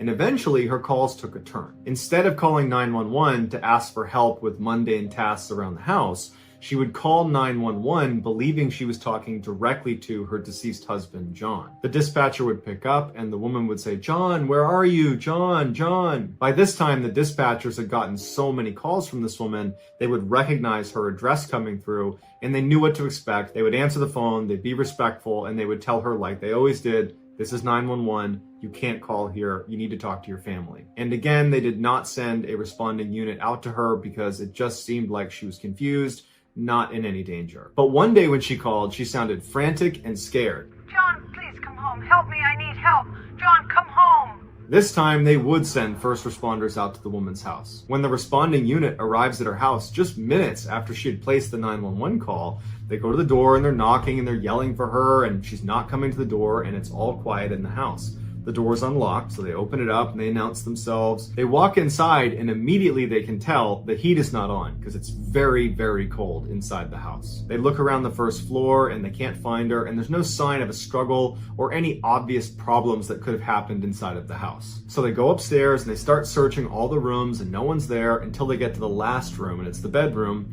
They go inside and there's an older woman who's lying on the bed and she's clearly deceased and has been for several hours because rigor mortis had already set in. The police are able to confirm that the woman who's lying on the bed is the same woman who owns the house and lives there. And at this point, they call back to dispatch and they tell them, hey, you know, the woman that you claim made this 911 call, well, it can't have been her because based on rigor mortis, she was dead at the time that 911 call was made. But the dispatchers are like, no way. We know what she sounds like. We speak to her multiple times a week. We have a whole protocol built when we see her address come across because we speak to her so often. That 911 call that you got that led you to that house where she was, that call was made by her. What they ultimately decide is the reason for this discrepancy is she didn't have rigor mortis. She was just stiff because it was really cold inside of her house, and that she had died in those couple of minutes between leaving the 911 call and when officers arrived. But in the back of everybody's minds, they're a little freaked out. A few days go by and another call is placed to 911 coming from that woman's home address. The dispatcher sees that and has to do a double take, like that's not possible.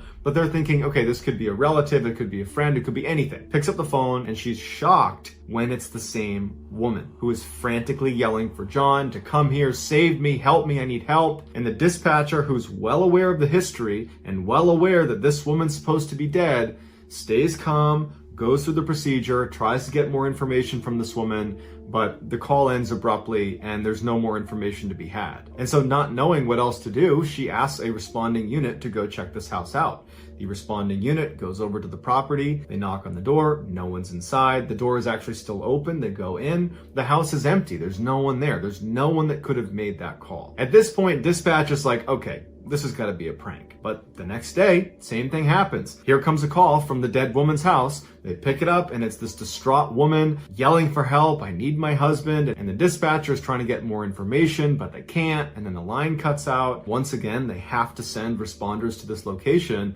because this woman has called 911 and is saying that she needs help. And once again, the officers get to the house and it's vacant. Just like when she was alive, these calls would persist multiple times a week. They continued even after her house was broken into and burned to the ground. There's not even a house anymore. anymore, and there are still calls coming through from that address to 911. Finally, the police get in touch with the phone company, and they explain the situation, and the phone company looks at their records, and they say, actually, her phone line was disconnected almost immediately after she was deceased. But they tell police there's a chance that it might not have been disconnected properly at the site, and that could be a reason why it's still working. So they send a lineman to go check out the actual property to confirm her lines were disconnected properly and that no wires were getting crossed, and he said all of it checked out. Everything has been detached this whole time. The phone company thought perhaps there was a digital recording of her that got trapped in their system and was randomly bouncing to their call center. But the dispatchers would say, it doesn't sound like a recording that's playing the same every single time. It's always the same message. She's yelling for her husband to come save her. But the way she sounds is always different. It's a unique phone call every single time. So because there wasn't a definitive explanation for why this was happening, they had to treat each call like it was serious. And so multiple times a week for a year, they received these ghost calls and had to send out responding officers to check on her. Even though the house was gone and there was nothing there and there was never anyone there. It was just a vacant lot. And then finally, a year after this woman has died, the calls just abruptly stopped. And the police did not launch an investigation into what it was, because the reality is police need to prioritize things that are threats to people or places. And this really wasn't either of those things. It was just really bizarre. And so the official explanation for how a dead woman could be calling 911 from a non-existent phone line in a non-existent house for a year is... Next story. Semester at a college in Louisiana when he met another senior, a wonderful young lady named Kayla. From the instant he saw her, he knew he was in love. She played hard to get at first, but after several months, he won her over. After graduation, the pair stayed in Louisiana and moved in together while they got their careers off the ground.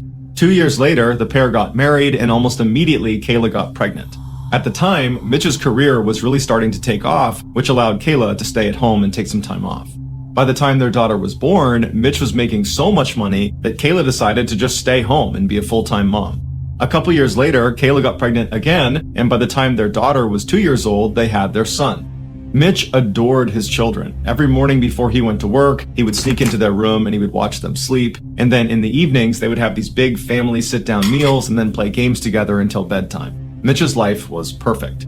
Shortly after his son's birth, Mitch was lounging on the couch in his TV room when he noticed out of the corner of his eye, the red lamp in the corner of the room. It just looked funny. It was almost like the light itself was blurry, but when he looked a little bit closer at it, the entire lamp looked blurry. And so Mitch looked around the room and nothing else was blurry. He rubbed his eyes and looked back over at this lamp and it was still blurry. He turned the TV off and walked over to the lamp, and even though he was right in front of it, the lamp was still blurry. And Mitch didn't have bad eyesight, and so he's thinking, is there something wrong with me? Am I having a stroke? Do I have an aneurysm? Is there some sort of illness here that's making me see this lamp blurry when it's really not? But Mitch told himself he was healthy and that whatever this was, it was an anomaly and nothing to worry about. And so he went back over to the couch, turned the TV back on, and tried to ignore the lamp. But as he was watching TV, out of his peripheral vision, he couldn't help but notice this weird blurry lamp. And so finally, he turned the TV off again, and he turned to look at this lamp. And now, in addition to being blurry, it appeared to be upside down. Now Mitch was genuinely concerned that there was something wrong with him, because again, nothing else in the entire room was blurry or upside down. It was just this lamp. And so a few minutes later, his wife and his kids came home, and Mitch decided he would not tell them about this lamp. He didn't want to alarm them. He figures he will get to the bottom of this blurry lamp, and then he will tell his wife and kids. And so that night, the family has a sit-down meal, and then afterwards they play some games together, and then everybody goes upstairs and goes to sleep. But after everyone had gone to sleep, Mitch was just laying in bed thinking about this lamp. And so finally, he snuck out of his bed and went downstairs to the TV room, and he sat on the couch and he just stared at this lamp. And for hours and hours, he just fixated himself on this lamp, watching it kind of morph around and turn upside down and get blurrier and blurrier by the second. The next day, Kayla found Mitch lying on the couch passed out, and she asked him if he was okay. And again, Mitch didn't tell her about this lamp that was still blurry. He just told her that he wasn't feeling well and he was not going to go to work that day. But Mitch didn't go to work for 3 more days. He just sat on the couch and stared at this lamp. And Kayla obviously picked up on this strange behavior and kept poking and prodding to get more information about what was going on, but Mitch never told her the truth about this lamp. He just kept telling her he felt sick. She urged him to go see a doctor, but Mitch told her it would be fine, he'd get better. And then over time, as this lamp continued to morph and get bigger and get stranger and stranger, Mitch suddenly was unable to respond to his wife. He became totally unresponsive. And so obviously his wife became desperate and called the doctor. And as she's on the phone with the doctor trying to get advice about what to do, Mitch realizes the lamp is now growing in leaps and bounds. And before long, the lamp is the entire size of the room, and all he can see is the red color of this lamp. And then Mitch starts to hear these voices, these screams coming from somewhere in the distance. And then he feels this blinding pain in his head. And then he opens his eyes. And he looks up and he sees he's laying on the sidewalk next to one of the buildings at his college in Louisiana. And surrounding him is this crowd of people with wide eyes that are staring at him. Mitch had no idea what was going on, and so he naturally just began scanning the crowd, looking for Kayla and his kids to try to figure out, how he got here. But before he could ask any questions and before he could find his wife and kids, a police officer ran through the crowd, picked him up and ran him over to his police car, put him in the back, and then began driving away. And so while Mitch is in the back of this police car, he turns to the officer and he says, "What's going on?" And the officer would tell him he was attacked by a huge college football player. He got hit in the head and he fell backwards and he hit his head again and he fell unconscious. Mitch asked the officer where his wife and kids were, and the cop said he had no idea. And that's when it clicked for Mitch. The lamp wasn't real. Neither was his wife, neither was his daughter, neither was his son, neither was his life. For the past 10 years, it was all a hallucination while he was unconscious after getting attacked. Mitch was brought to the hospital where he would make a full physical recovery, but after being released, he was horribly depressed, and he had to get intense therapy to basically grieve for the loss of his family that never existed. These days, Mitch says he can barely remember what his family even looked like, but periodically in his dreams, he will catch a glimpse of his son in his peripheral vision, and his son is perpetually 5 years old, and he's trying to talk to his father, but Mitch can never understand. Next story.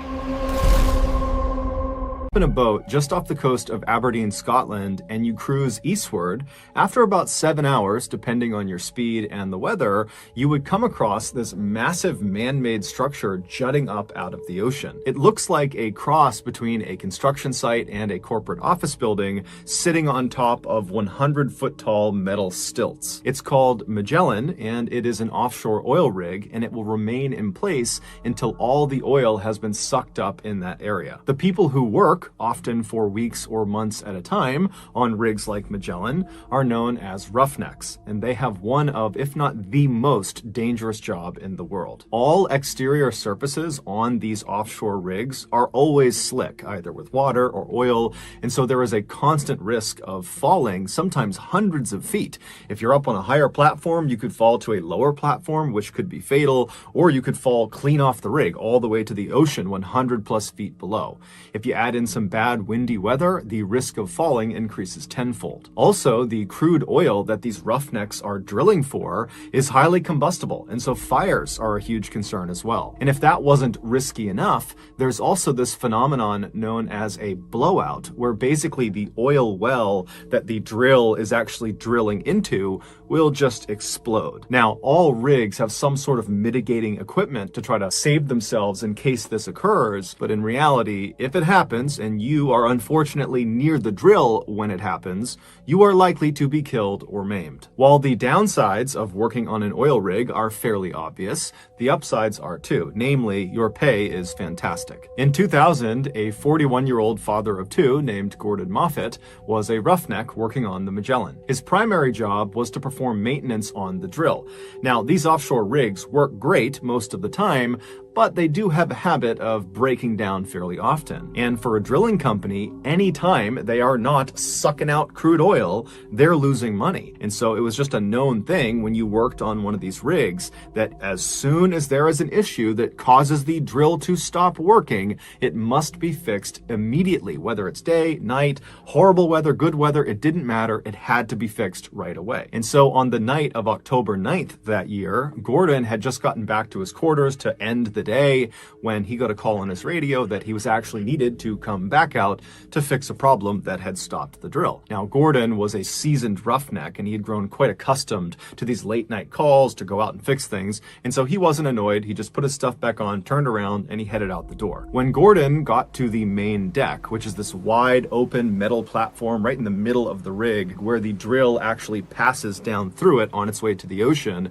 when he got to the main deck, he was met by some of his co-workers who told him where he would need to go. The cabling that needed fixing was located right below the main deck. However, it was not accessible from the main deck. In order for Gordon to get to it, he would need to go down to the next lowest platform from the main deck. Basically, he would need to hop in an elevator and go down one floor. And from this lower deck, the crew on the main deck would lower down a harness attached to a long wire. They would feed it down through this hole in the main deck platform called a mouse hole. It was about 10 inches across, and they would feed it down, and he would grab the harness, he would put it on, and then he would signal up to the main deck crew who could literally see him through this mouse hole. They would turn around and they would signal somebody called the hoist operator, and they were located above the main deck, slightly back. They couldn't actually see Gordon, so they're relying on communications with the people on the main deck. And the hoist operator would start their winch, and a winch basically reels in the wire that was connected to the harness that was on Gordon. And so once the hoist operator was informed, he'd turn on the winch,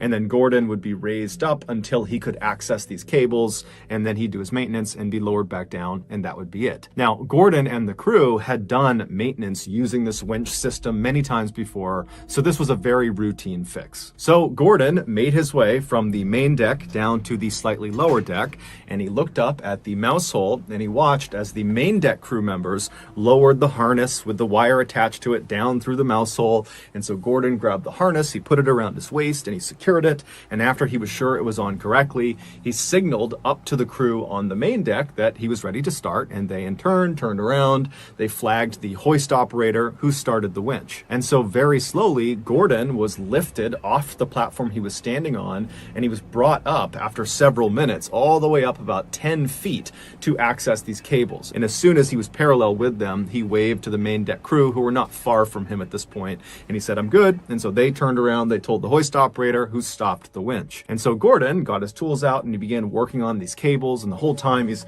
trying to stay in one place because the wind is whipping through and he's kind of dangling and swinging around. And then eventually he finishes the repair, the cables are good, and so he signals the crew on the main deck through the mouse hole that he was good to go. "You can lower me back down now." And so the main deck crew, they turn, they wave to the hoist operator to go ahead and lower Gordon, and the hoist operator, he gives the thumbs up and he starts the winch. However, the hoist operator accidentally forgot to switch the direction of the winch.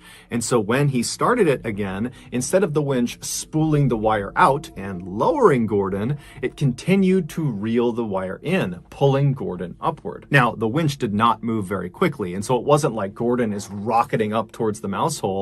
However, this problem was immediately recognized by Gordon and the main deck crew, and so they're frustrated. They're yelling up at the hoist operator saying, "Stop, stop, stop, reverse the winch." They're all waving and flagging this guy down. But the hoist operator, after he had hit start on the winch, had just kind of turned around, because this is a routine thing they've done a million times before. And so he's not looking at the crew on the main deck. So he has no idea what's going on. And it was so windy and loud that night on board the rig that he couldn't hear their cries. And so the winch just continued to reel in the wire, slowly raising Gordon closer and closer to the mouse hole. Now, Gordon could not get out of his harness unless he was on the platform below. So there was no way to escape the situation he was in. And so Gordon, after a few seconds of this not stopping and him continuing upward, he starts screaming. He's not annoyed anymore. He's terrified. And so is the crew on the main deck. They are now frantically screaming at the hoist operator to stop the winch, but nothing is working. And so one of the main deck crew members, sensing that they need to do something different desperate to get this guy's attention, he runs away from where the mouse hole is to this nearby phone, and this phone is connected up to the hoist operator station, and he picks it up and it starts dialing. Up in the hoist operator station, he's still not paying attention when the phone rings. He grabs the phone, puts it to his ear, and immediately he's hit with screams to stop the winch. And so the hoist operator, totally confused, whips around and hits stop on the winch. But it was too late. Just a few moments earlier, Gordon had finally been pulled all the way up right to the entrance of the underside of this mouse hole. And as he reached this hole, he tried to position himself in a vertical position so that maybe he could slip his upper body into the hole and he could just kind of slide through the hole. He'd still be hurt by it, but it would limit the damage. However, because of his harness being on his waist right in front of him, he couldn't get himself into a vertical position. He could only lay back in a horizontal one. And so when he reached the underside of the main deck and he's looking right at this mouse hole, he just put his arms and his legs out and tried to push himself back as if he could fight the winch and keep himself from going into this hole. But there was nothing he could do. And so his pelvis first was pulled into the 10-inch hole. And as his body begins to literally break in half, he's screaming out in pain. And then by the time the hoist operator had hit stop, Gordon was already deceased, and only a section of his torso actually made it up through the hole. Gordon's company was found guilty of being blatantly delinquent on many safety protocols, and so they were fined £60,000, and then they Next story. paid an undisclosed amount to Gordon's family. On the afternoon of January 22nd, 2024, an elderly woman named Janet Lee sat in front of her computer in an office on the second floor of her home in Newcastle, England. She was going over some recent bank statements, but it was kind of hard. She was distracted because all she could hear was her boyfriend downstairs talking to someone. So Janet's boyfriend was a guy named Richard O'Connell, and he and Janet had been together for about 20 years. Now, despite not officially being married, they sort of functioned like a married couple. They lived together, they shared everything. In fact, Janet had even written Richard into her will. Janet thought her and Richard would be together forever. I mean, clearly, if you're writing him into your will.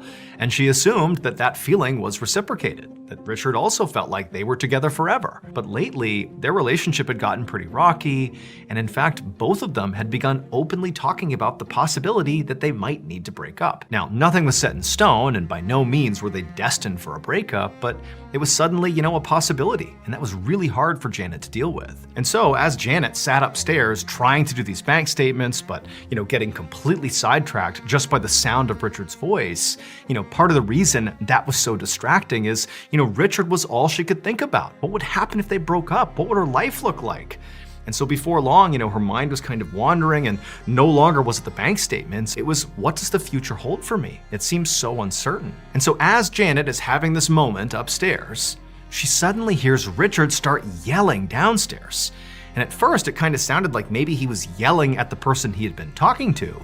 But the more Janet listened, she could tell it really wasn't that he was yelling as much as he was screaming, like he was screaming out in pain or something. And so Janet got out of her chair and ran downstairs to see what was going on. And when she did, she looked towards the front door and she saw there was this man who she didn't recognize, but he looked weirdly familiar to her. He was wearing a white lab coat, his back was to her, and he was walking out the front door. And before she could even begin to process who this guy was and what he was doing here, she heard the sound of Richard again kind of calling out in pain, less loudly this time, but definitely in real pain. And she turned, and sure enough, there was Richard in the living room, clutching his shoulder and grimacing like something was really hurting him. And so Janet, she walked over to him and she's like, what's going on? Like, what's wrong with you? And who was that guy? And tell me, what's happening here? And so Richard, through gritted teeth, would tell her that he had just gotten a COVID vaccine shot and it really hurt. And that guy who had just given it to him was a guy from NHS, the National Health Service, and he just came by to administer the shot. And so Janet heard what he said, but it wasn't really computing. Like, why aren't you getting the shot done at the doctor's office? Why are you having somebody come here to administer it? That's unusual. But, as she was thinking about this, she could clearly see that what was really important right now was that Richard was in agonizing pain. I mean, he was holding his arm and kind of rocking back and forth, moaning. Clearly, he was having some sort of reaction to the shot. And so she forgot about the weirdness around why he got the shot and how he got the shot. and said to him like, hey, do you want to go to the hospital? I can drive you. And at this, Richard kind of sat up straight and took a deep breath, clearly trying to calm himself down. And even though obviously his shoulders still hurt from the shot, he said to Janet that, the guy from the NHS told me this was normal. There's pain associated with this particular shot, and it would just go away on its own. And so I'm just gonna wait and let this thing fade. At this point, Janet was still worried about Richard, but he seemed pretty confident that this was not a big deal. And so she decided she would simply follow his lead. And she said, okay, if that's what you want to do. And then she turned and she went upstairs and continued trying to do her bank statements. But 2 days later, Janet did end up driving Richard to the hospital. Because over those 48 hours since Richard got that COVID shot, the spot on his arm, the injection site, had turned red and began to blister and bleed. And then eventually it turned black. And so at that point, they went to the ER. Hospital doctors would diagnose Richard with something called necrotizing fasciitis, which is a bacterial infection more commonly known as flesh-eating disease. Basically, the skin and muscle of Richard's arm was dying and rotting, but from the inside out. The doctors told Richard he would have to have emergency surgery to remove the rotting flesh to stop the spread of this infection. But before they could even do that, they needed to figure out how this infection had even begun. And so at this point, Richard began telling the doctors all about how, 2 days earlier he'd gotten his COVID shot, and pretty much right away it had been so painful, and then it blistered and bled and turned black. And then also, over the course of this discussion that Janet is listening to as well, Richard began describing the NHS guy who had actually come to his house. Now remember, Janet had only seen this guy for a brief second when she had run downstairs. She had seen him walking out the front door, she just saw the white lab coat, but something about him seemed weirdly familiar, but she kind of put that thought out of her mind. But now, as she's listening to Richard describe this NHS guy with a little more detail this time, suddenly something clicked. She realized she knew why this guy seemed so familiar. And this realization filled her with horror. It would turn out that NHS nurse was not really an NHS nurse. Instead, they were a man that both Janet and Richard knew very well. However, they were extremely well disguised, and so Janet and Richard did not recognize them. This man's name was Thomas Kwan. And Thomas, after coming inside their home, did not inject Richard with COVID-19 vaccine.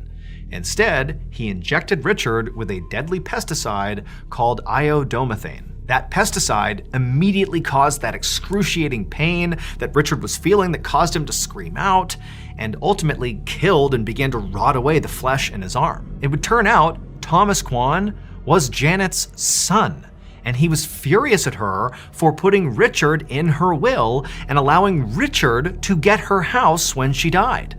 And so he decided he would basically inject poison into Richard, killing Richard to secure the house for himself. But Richard would survive the ordeal. He would have to undergo several pretty intense surgeries, but he ended up being okay. As for Thomas, he was arrested and convicted of attempted murder and sentenced to Next story. Up until Kurt was cooked alive. One morning in February of 1987, a 45-year-old woman named Janet Overton stood in front of her bathroom mirror inside of her home in Dana Point, California. Janet was a member of the board for the school district that her 17-year-old son attended, and she had a big meeting that day. But as she looked at herself in the mirror, she looked terrible. She was pale and exhausted, and she had these big dark circles under her eyes. Now, Janet knew why she looked this way. It's because the last couple of days, she'd felt really sick, kinda out of nowhere. She'd been all stuffed up, she had bouts of nausea off and on, she wasn't sleeping very well. She figured she just had a bad cold and hoped if she could just kind of muscle her way through it, she could avoid going to the doctor. But now, here she was, about to have this big school board meeting, still feeling sick, still looking terrible. But instead of kind of canceling her plans and going to the doctor, she just caked on more makeup, did up her hair, and headed out the door. A few weeks later, Janet suddenly woke up in the middle of the night feeling so nauseous that she leapt out of her bed and ran to the bathroom and vomited. And then afterwards, she just sat on the ground sweating and shaking. So over the last few weeks, Janet's cold had not really gone away. In fact, if anything, it had just gotten progressively worse.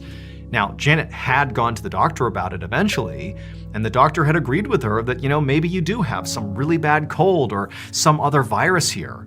But the only thing they told her to do was just, rest and stay really well hydrated, and whatever this is, it'll just run its course. And so that's exactly what Janet had been doing over these several weeks, but it hadn't helped. Janet's nausea had gotten so bad and so severe that she basically couldn't eat. And then she had also fallen behind on her work for the school board because she was so weak all the time. Janet forced herself to stand up off the bathroom floor, then she turned on the sink and began splashing cold water on her face. But as she did that, she noticed something new. She saw there was this red, scaly rash on her arms. And so she stepped back and pulled her sleeves up, and she saw the rash extended up onto her shoulders and up onto her neck and down her back. And when she touched it, it really hurt. I mean, this is a brand new symptom here, and she could tell it had to be connected to whatever this mystery illness was, and it terrified her. Like, what was happening to her body? And so she decided that night she had to go to the ER. The next day, Janet laid in a hospital bed with an IV in her arm and her husband and her son sitting right beside her. She still felt absolutely horrible. She still felt nauseous, she had cold symptoms, and that rash had now spread up to her neck and onto her face, and it had begun to blister. All night, the doctors had been running tests on Janet to try to figure out what was going on. But every test they ran came back negative. She didn't have the flu, and she didn't have at least any known infections or diseases that could cause these symptoms. And so the doctors were at a loss. However, scans of Janet's abdomen did reveal something concrete. She had all these ulcers in her stomach, which basically are like open sores in her stomach lining. And so the doctors told her very likely it was these ulcers that were causing her extreme nausea and making it really hard to eat. But like everything else they were seeing with Janet, they had no idea why she was developing these ulcers in the first place. And so ultimately, all the doctors could really do for Janet was just treat her symptoms. They gave her ulcer medication, and they also gave her some topical treatments for her rash. And over the next couple of days, these treatments seemed to work. Her ulcers went away, and her rash basically disappeared, and overall she felt a lot better. Not back to 100%, but pretty close, to the point where she was discharged. And so Janet and the doctors were like, okay, we don't really know what this was or why it started. We just hope it never comes back. Several months later, on January 24th, 1988, Janet was at home getting ready for a whale watching trip with her 17-year-old son, and she felt horrible. Ever since leaving the hospital, she had periodically just kept getting sick over and over and over again. And each time she would go back to the hospital and they would just, treat her symptoms because no one could figure out what was wrong with her. And then eventually she'd get better and go back home and the cycle would repeat. And so on this particular day, even though Janet felt sick as a dog, she just told herself she was going to push through this and try to have a good day with her son on this whale watching trip. So she put on a ton of makeup, she put her hair up, slammed some coffee, and then went downstairs to meet her son. Then the two of them headed outside, walked over to the car, and right as Janet was about to grab the car door handle and get inside, she stood there for a second and then just collapsed. Janet's husband and son immediately rushed Janet to the hospital, but by the time they got there, it was already too late. Janet was dead. Her doctors were obviously baffled because they had been baffled for months now. Nobody knew what was happening to her. And so ultimately they brought in a coroner to do an autopsy to try to figure out once and for all what was going on with Janet. And as soon as the coroner cut open Janet's stomach to examine the contents, he was hit with this smell that was very distinct that instantly told him exactly what had killed Janet. And as soon as he smelled it, he stopped what he was doing and contacted the police. And the police immediately sent detectives to Janet's house, and they began gathering up all these items inside the house to be tested. And the results of these tests confirmed the coroner's theory. As Janet got sicker and sicker, she had this mentality of like, I'm gonna push through this thing and not go to the doctor. I'm just gonna pretend this isn't even happening. And so when she was caking on all that makeup every day and chugging all this coffee, to combat the tiredness, that was all just an effort to, pretend this wasn't really happening. But what she didn't realize is that the makeup and the coffee were actually killing her. It would turn out there was a deadly chemical in her makeup called selenium that was slowly killing her. And then in her coffee was cyanide. And cyanide has a very distinctive smell. It smells like almonds, and that's what the coroner smelled when he opened up her stomach. But these deadly chemicals did not appear in her makeup and coffee naturally. They were put there by Janet's husband. He believed Janet was having an affair, and so he set out to murder her. He first began placing the selenium in her makeup, and it was slowly killing Janet, but it was not happening fast enough. And so finally, on the day of the whale watching trip, her husband put the cyanide in her coffee, and it killed her pretty much right away. Richard Overton was convicted of first-degree murder, and he was sentenced. Next story. All right, let's get into today's stories.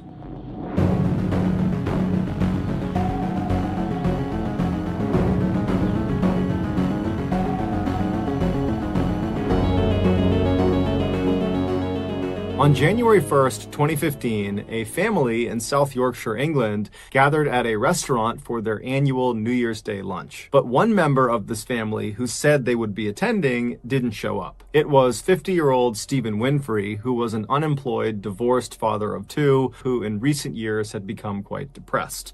When they reached out to him on his phone and he didn't pick up, the family pretty quickly started to worry that something could have happened to him, that, perhaps he did something to harm himself given his mental state. But his sister, Nadine, who was at this lunch, she reassured the rest of the family that she had spoken to Stephen the night before and he was in great spirits and had told her that his plan was to go rabbit hunting the next day on New Year's Day before heading over to the restaurant for lunch. And because Nadine knew that her brother recently had really taken a liking to rabbit hunting, it was one of the very few things that actually made him happy, she told the family, look, I bet you anything he just lost track of time and he will get here late, or maybe we won't see him at all, but at least he's out doing something that makes him happy.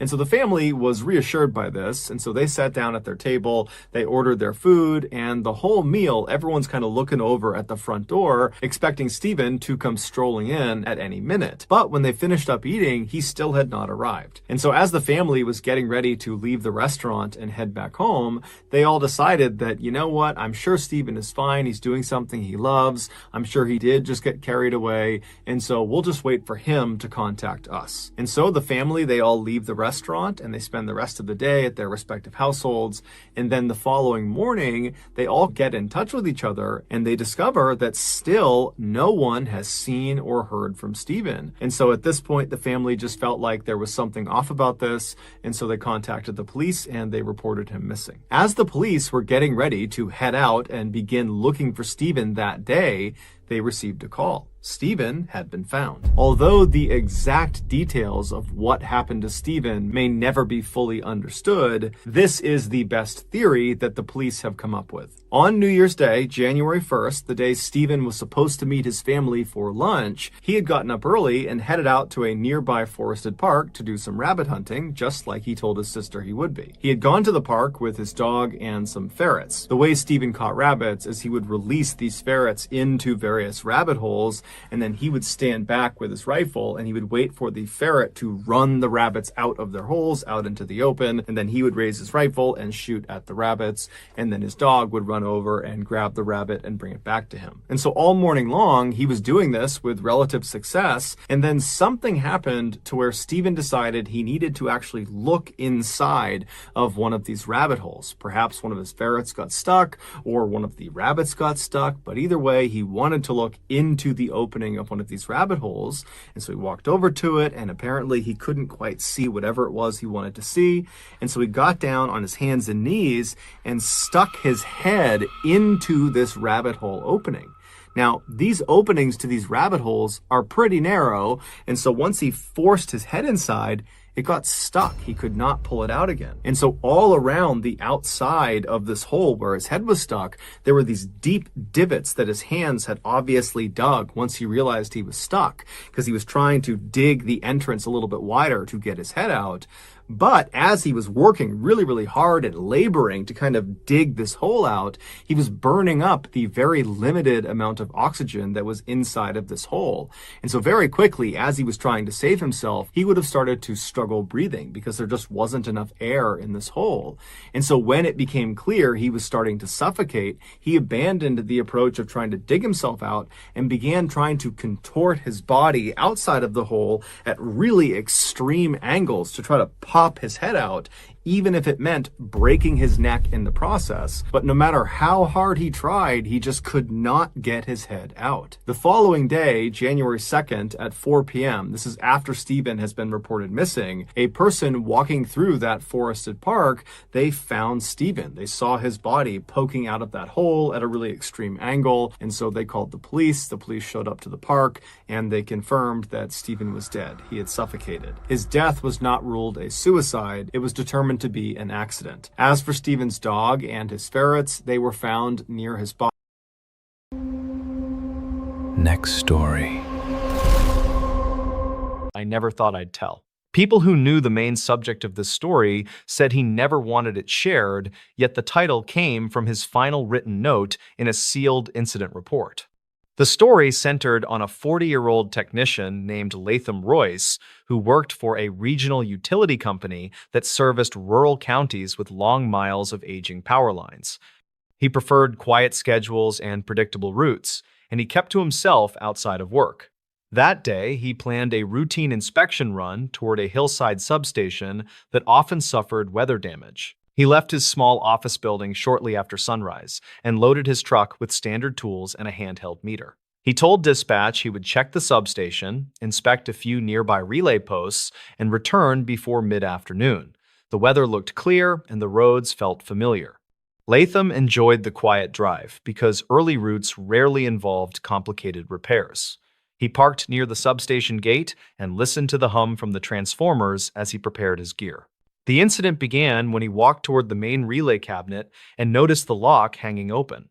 The padlock sat on the ground as if placed carefully rather than dropped. He knelt to check for damage and saw faint scrape marks on the metal that suggested someone tried forcing the latch recently. He photographed the cabinet for documentation and radioed dispatch to report tampering. When no reply came, he assumed the signal dipped behind the hill and continued inspecting the site. He opened the cabinet and saw a thick strand of wire removed from its proper mount and laid across the bottom in a strange curved pattern. The wire showed no arc marks or heat damage, which ruled out common electrical faults. He traced the pattern with his eyes and realized it resembled a shaped track rather than loose wire placement. He took another photo and noted the direction of the curve in his log. The surrounding gravel showed footprints that did not match his boot style. The complication deepened when he followed the footprints toward a ridge behind the substation. The prints ended near a small patch of ash on the ground. The ash pile looked too neat and dense for normal debris. He used a small metal probe to lift a fragment and realized it came from burned paper. A partially intact corner displayed faint grid lines consistent with utility schematics. He searched the area and found a second fragment with the letters RO faintly visible. Latham felt uneasy because missing schematics indicated a serious breach. He stepped farther into the brush and found a small metal tag half buried under leaves. The number on the tag matched an older transformer once listed in a unit that had been replaced years earlier. He placed the tag in a sample bag and photographed the location. He sensed someone had walked the ridge recently. The branches along the narrow path leaned in one direction and showed fresh breaks. He radioed dispatch again, but only heard static. He climbed the ridge to get better reception and paused at the highest point. From there, he noticed a narrow service road that did not appear on his current map. The road looked recently used because tire grooves cut through the dirt with crisp edges. He followed the grooves for several yards and found a broken reflector post lying beside the path. The brake marks looked clean enough to be recent. A damp paper scrap fluttered between the weeds. He picked it up and saw part of a handwritten note. Only 3 words remained. Leave it covered. The ink smudged near the corner. He checked his surroundings and listened for movement. A metallic clink echoed from further down the hidden road. He He walked cautiously and saw a relay junction box standing open with the cover resting neatly against a stump. Inside the box, he found a laminated tag that did not match any current company design. The investigation grew more complicated when he returned to the substation to run a full diagnostic check. His handheld meter showed healthy readings at every point except one large grounding conductor that displayed inconsistent spikes. The spikes resembled intentional interference rather than random fluctuations. He traced the grounding conductor to an old anchor point near the fence line. The soil around the anchor looked recently disturbed and darker than the surrounding dirt. He crouched to examine the soil and spotted a folded sheet tucked between two rocks. He pulled it free and realized it was a partially burned maintenance log from 1998. The log listed several relay inspections performed by a technician whose name he did not recognize. The final entry read something about a pattern found near the ridge and an instruction to secure the record until further review. No follow-up pages existed. Latham checked the substation perimeter again and noticed a small camera housing tucked near the base of a transformer that should not have had any surveillance attached. The housing held no active components. It was only a shell, yet someone had placed it deliberately to resemble a working device. Inside the shell, he found a cut strip of metallic tape containing faint impressions, like someone pressed a thin tool against it. He photographed it and stored it in his pack. He returned to the ridge with renewed caution. The tire tracks on the hidden road continued toward a section where the dirt thinned and revealed old concrete remains from a small demolished shed. Under a slab, he found another ash pile containing char marks consistent with burned notebook bindings. He collected samples and recorded the time. He noticed a torn binder ring half sunk into the soil. The ring held tiny flecks of paper around its hinge. As he moved past the slab, he heard a sound that made him stop. Someone called his name from the direction of the service road. He froze. He had not told anyone his location except dispatch, and dispatch never responded to his earlier calls. He waited for movement and called out who was there, but the voice did not answer. Instead, another metallic clink echoed across the clearing. The sound came from behind him this time. He turned quickly and saw no one. He stepped toward the road and heard his name again. Same tone and same distance. He felt his throat tighten because the voice matched his supervisor's voice almost perfectly. He tried the radio once more, but only static returned. He walked backward toward open ground while scanning the trees. The forest looked undisturbed, yet the voice repeated his name in the same calm tone. The timing felt off because the voice never shifted in volume or direction. Latham hurried to his truck and locked the doors. He started the engine and drove toward the main road. As he pulled away, he saw a figure standing at the ridge overlook. The figure wore a light jacket similar to the standard issue for his company. He slowed briefly to look. The figure never moved. The posture looked rigid and the face remained shadowed by the sun angle. He accelerated down the road until the figure vanished from view. Later that afternoon, he filed an incident report at the regional office. He provided photos of every detail: the curved wire pattern, the burned schematics, the old log page, the unusual tracks, the missing camera interior, the mysterious voice. He expected immediate follow-up, but the report moved into a restricted folder by the next morning. A supervisor told him to treat the event as a misunderstanding caused by outdated equipment and environmental interference. The twist arrived when an older technician approached him privately 2 days later. The man said he remembered a similar incident in 1998 involving unexplained interference and missing documents. He recalled a technician named Rourke who left the company suddenly after reporting a pattern near the ridge. The man said Rourke claimed someone else had spoken his name during the inspection, even though no one else was present. Latham checked archived notes and found a redacted summary describing a suspended review connected to the old substation. The summary listed several missing logbooks and referred to an unknown visitor observed near the ridge. The entry ended with a directive to discontinue further field checks of that area without written approval. Latham realized the burned papers matched the missing logs. He no longer doubted what happened at the ridge. Someone had tampered with the site long before his visit, and someone continued observing technicians who inspected the area.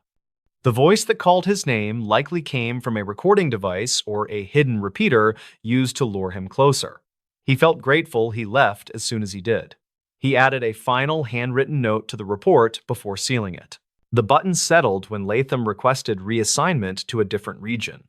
He told a few close friends that he did not want that story shared, yet he felt relieved someone finally documented the evidence. He never again returned to the ridge. People who read the archive notes said his final line explained the title perfectly. He wrote that it was the most Next story. town horror stories that locals never talk about. Sultan, Washington remains a quiet region where the dense evergreens often hide the heavy morning mist in the early fall. Local residents usually avoid discussing the specific events that occurred near the edge of the Skycomish River during 2015. Records from the county sheriff indicate that several calls regarding unexplained activity originated from a single remote property that year. Investigators reportedly found the circumstances surrounding the inhabitants to be highly irregular based on the available dispatch logs from then. The following account details the documented experiences of 3 individuals who encountered something they simply could not easily explain. 32-year-old Mark Miller worked as a local timber surveyor who spent most of his days deep within the woods. He lived in a modest cabin with his younger brother David, who was 24 and worked as a seasonal mechanic. Their friend Sarah joined them during the autumn months to help renovate the aging structure before the harsh winter arrived. The group intended to finish the exterior repairs quickly so they could enjoy the isolation of the Washington wilderness. State records show that Mark had lived in the area for nearly a decade without reporting any significant safety issues.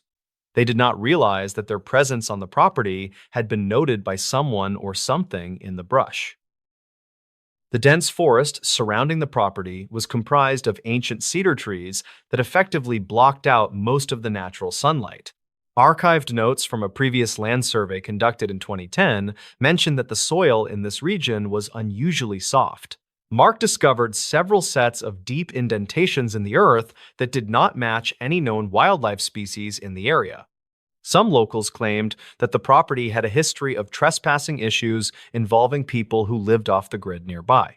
Investigators never confirmed the identity of these individuals because the dense terrain made tracking nearly impossible for the local authorities.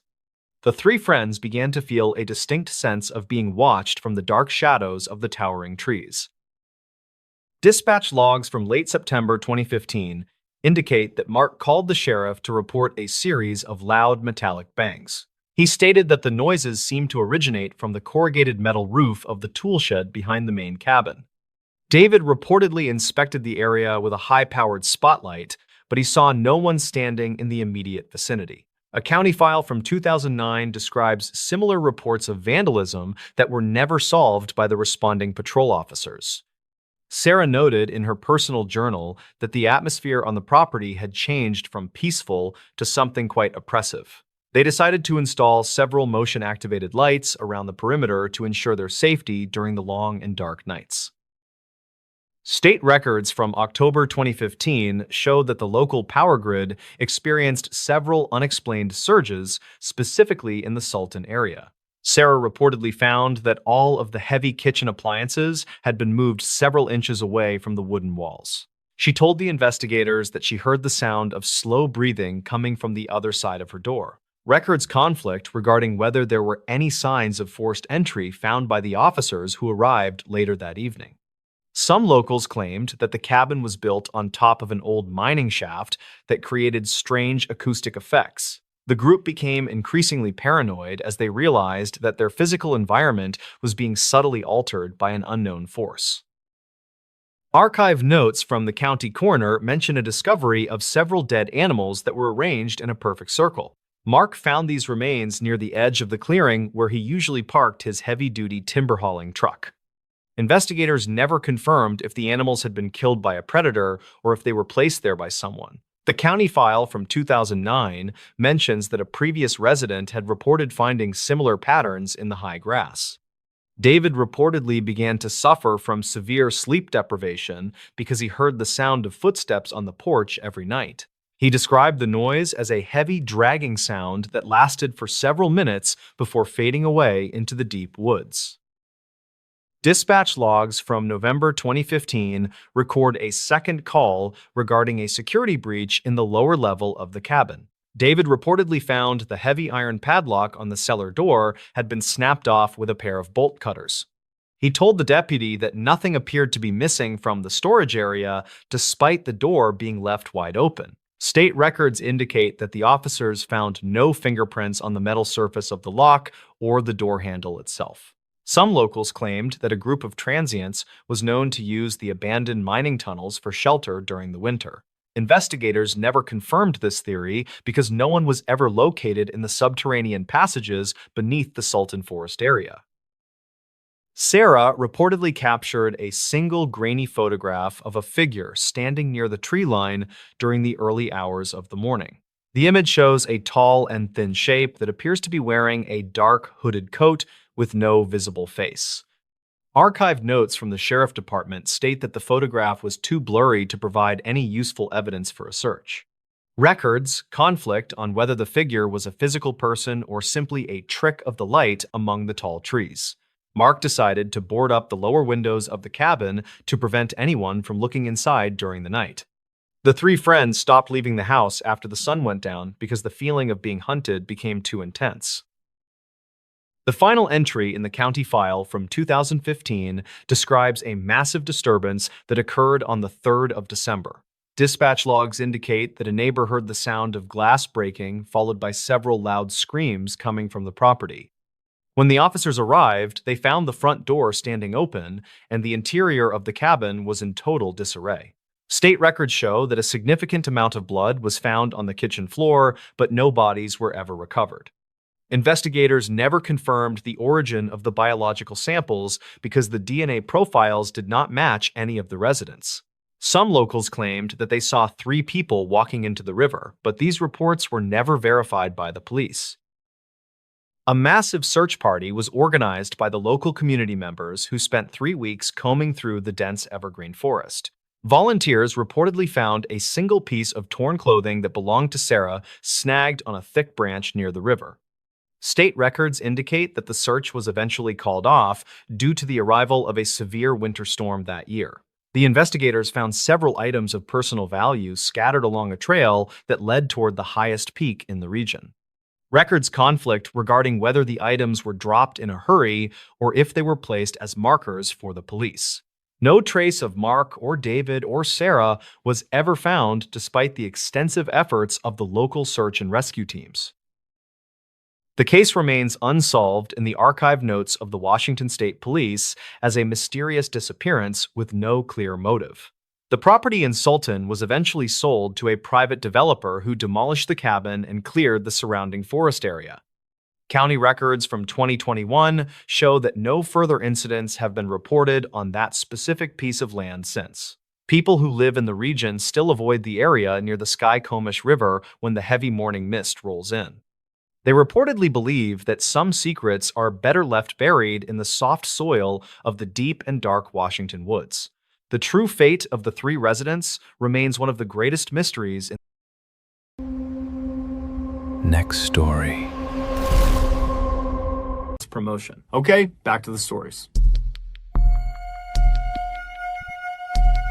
Brian Joplin was born in 1972 and was raised in this tiny town in Oklahoma called Hugo. He was a big guy, so growing up, he was always encouraged to play football, and he did, but his real passion had always been working on cars. It was something he loved to do, and he was extremely good at doing. After he graduated high school, he stuck around in Hugo doing some auto body work, but he got this feeling that he should do something bigger with his life.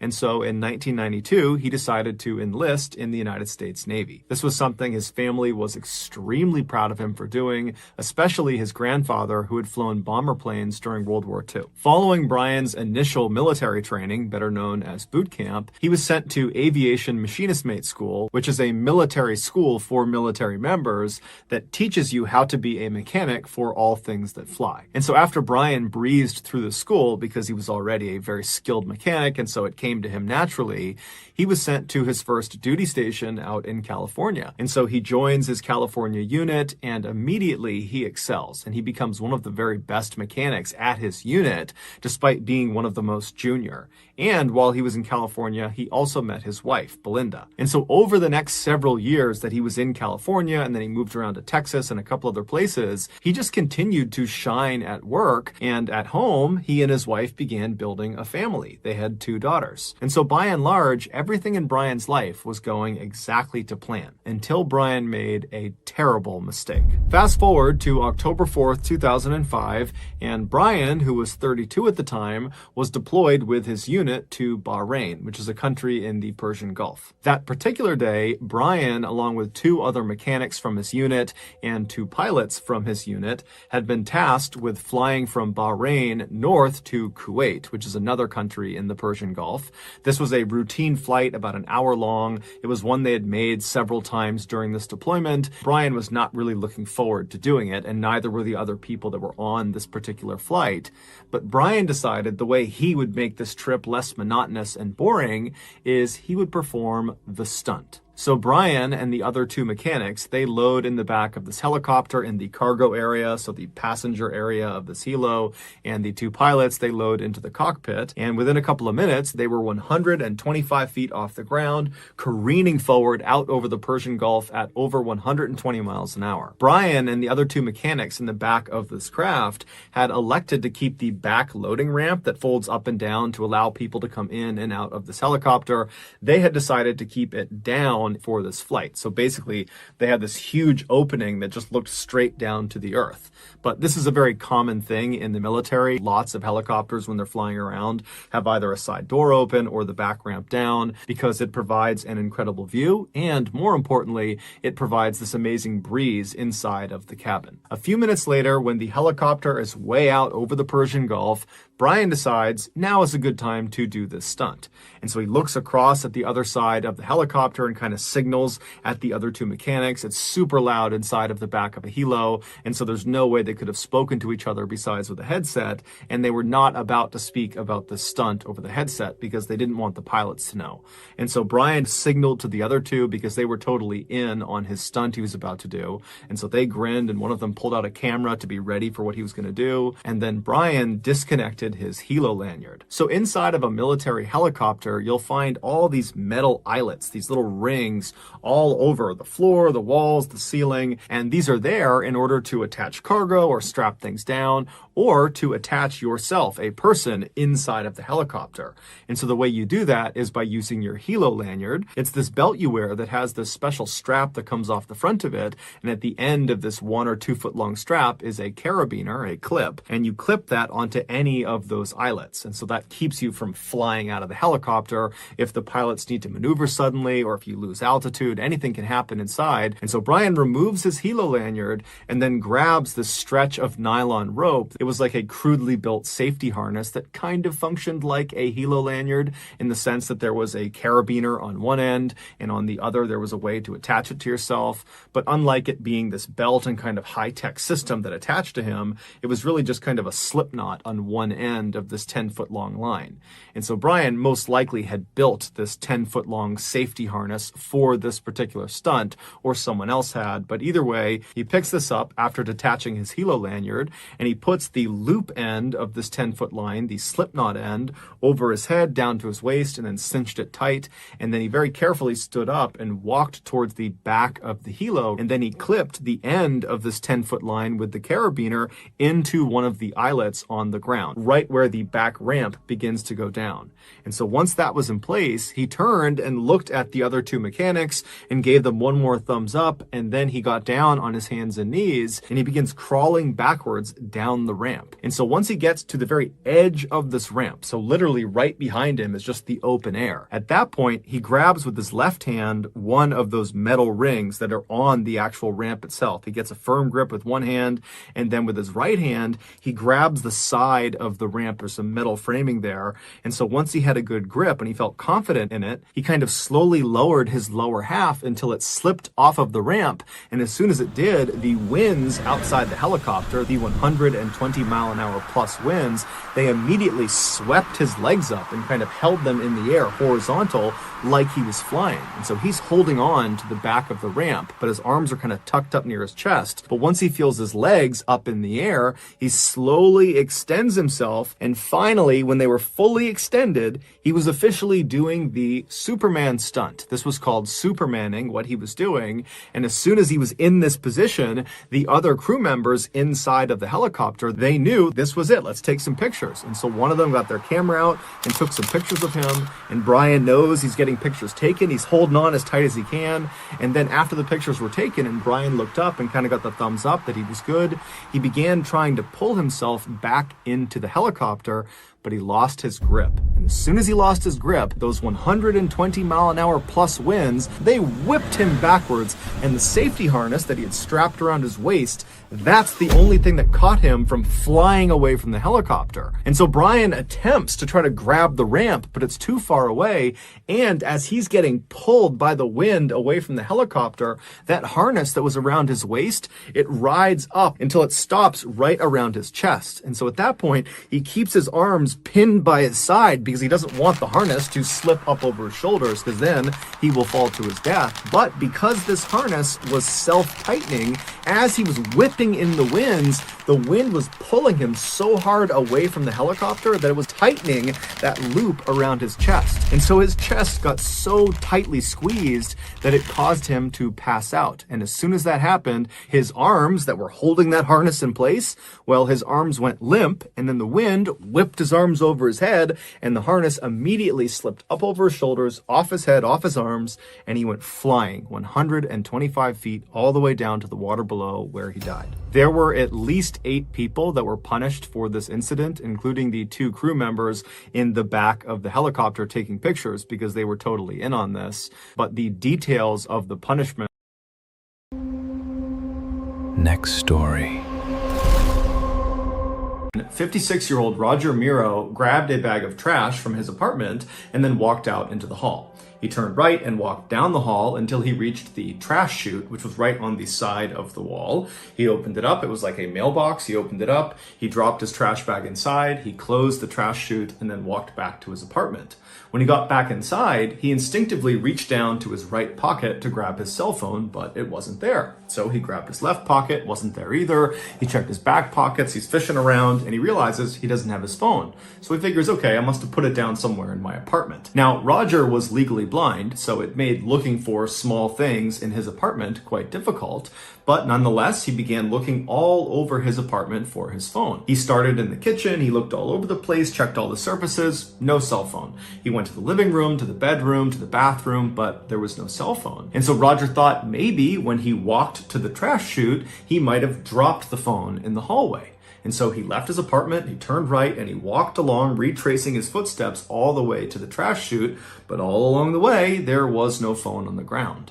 And so as he's standing in front of the opening to this trash chute, he thinks to himself, maybe I accidentally put my phone in the trash bag that I have now just dropped down this trash chute. And so as Roger is standing there wondering what he's supposed to do, one of his neighbors walked out into the hall and looked down and saw Roger standing there kind of inquisitively looking at this opening to the trash chute. And they asked Roger, what's going on? And Roger explained the whole phone situation. And the neighbor said, well, hey, why don't you go down to the first floor and ask the manager if you can get the key to the trash room on the first floor where all the trash goes. And so Roger said, thank you very much. He turned and made his way to the elevator, and the neighbor went back inside of his apartment. Roger went down to the first floor. He went to the manager's office. He knocked on the door. And when the door opened, the manager was obviously very busy with something. And Roger would say, hey, I'm just looking to get into the trash room. I think I might have accidentally thrown my phone away. And I just want to have a look in the trash to see if I can find it. Now, this manager knew he was not allowed to let anybody who lived in the apartment complex go into that trash room on their own. It was a dangerous space. And so the manager was supposed to go in there with them if they needed to go in and look around in the trash. But right when Roger went up to the manager's office, The manager was waiting for a very important phone call and so couldn't really leave his office. But the manager kind of empathized with Roger and felt bad for him and said, okay, you know what? I'll just give you the key. You can go in there on your own and go looking for your cell phone. I hope you find it. And when you're done, just bring the key back here. And so Roger said, thank you very much. He took the key, he left the office, and he made his way down the hall to the trash room. And when he got there, he unlocked the lock and went inside. A few hours later, Roger's wife came home from work, and when she got to the apartment, Roger wasn't in there. She tried calling his cell phone, but he didn't pick up. And so she walked around the apartment hoping there would be some indication of where he might have gone, like a letter or something, but there was nothing. And so Roger's wife was really concerned about this because this was totally out of character for her husband to go out at night on his own. And so she, operating on a gut instinct, called the police and reported him missing.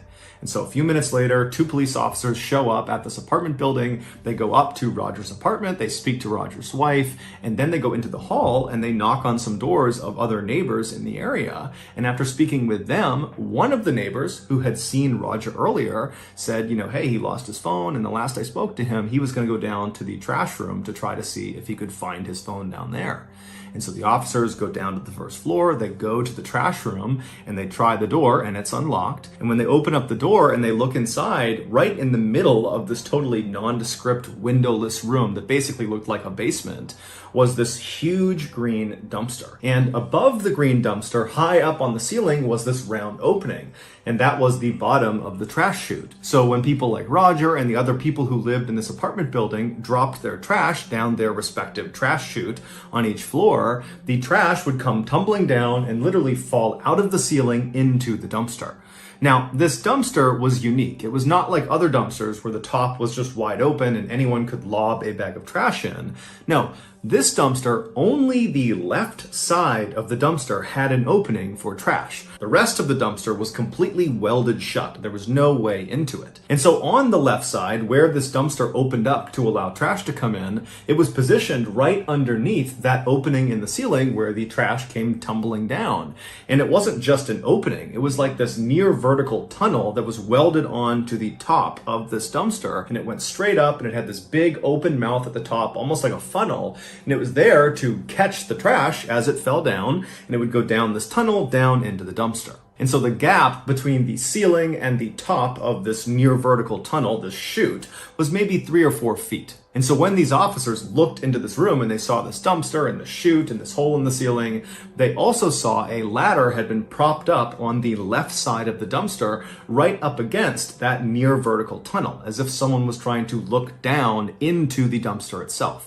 And so one of the officers walked over, they climbed up the ladder, and when they looked down into this tunnel, down into the dumpster, they found Roger. After a lengthy investigation, this is what is believed to have happened to him. After Roger got that key from the manager, he went to the trash room, he opened it up, and then he went inside and found this huge dumpster. And he would have quickly realized the only way to look into the dumpster, and so to go looking for his phone, was to look down into this tunnel. There was a ladder nearby, so he grabbed it and he propped it up against the side of the dumpster, and he climbed up on top and he looked down into the tunnel, down into the dumpster, and as he was looking, either some trash from the ceiling fell down and struck him, causing him to lose his balance, or he just slipped somehow. But either way, he lost his balance and he tumbled into the tunnel, down into the dumpster. And what Roger didn't know is as soon as that happened, he was doomed. Because this was not some ordinary dumpster.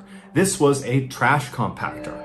And as soon as Roger fell down that tunnel, his body triggered an electronic sensor that activated the trash compactor. And so the way this worked is there was this big metal ram inside the dumpster. There's a ram on one side, and once it gets activated, it will press. There's a hydraulic press that pushes it all the way to the other side. So any of the trash in this dumpster will get compressed against the other side of the dumpster. And then at that point, the ram comes all the way back. And so every time trash would come down that chute, chute, it would trigger that sensor, the trash compactor would start, it would flatten the trash, and so on and so forth. And so Roger has fallen down into the dumpster, he's triggered this compactor, but he's legally blind, he's probably dazed from the fall, and so by the time he realizes what's going on and he's kind of looking around, there is a hydraulic press bearing down on him. And so he probably tried to jump up the tunnel to try to escape the dumpster, but there was no ladder inside this tunnel and it was nearly vertical, so there was no way to climb up and out of it. And inside of the dumpster itself, there was no emergency shutoff switch and there was no emergency exit. And so at some point, it's assumed that Roger realized he was not going to be able to climb up the tunnel. And so he only had one direction he could go, which was to retreat to the far side of the dumpster, as far away from the press as he possibly could be. But once he got over there, there was nowhere for him to go. And so he was forced to just wait as this hydraulic press slowly moved across until it finally reached him and crushed him. Now, we don't know if that very first hydraulic press actually killed Roger. All we know is Roger was trapped inside of this dumpster for several hours, and over that period of time, more and more trash was dropped down the chute, activating the press over and over and over again. And so by the time the police actually looked down into the dumpster, they saw a part of Roger's body, and immediately they could tell there was nothing they could do. Roger was definitely deceased. Roger's wife would sue the manager of the apartment building as well as the company that owned the apartment building for their negligence, but the outcomes of that case. Next story. 2016, a professor was sitting outside in his backyard during a torrential thunderstorm. The sky was black, rain and hail were falling everywhere, and all around him, all he could hear were countless sirens. The city was in the middle of a full-scale disaster. But this professor was not actually shocked, because the day before, he had predicted this, and he had tried to warn people, but his warning had not worked. And now, people were dying in the exact way he knew they would. But before we get into that story, if you're a fan of the strange, dark, and mysterious delivered in story format, then you've come to the right place, because that's all we do, and we upload once a week. So if that's of interest to you, please buy the like button, a gift certificate to a massage parlor, but before they go in, make sure to replace all the massage oils with honey and fire ants. Also, please subscribe to our channel and turn on all notifications so you don't miss any of our weekly uploads. Okay, let's get into today's story.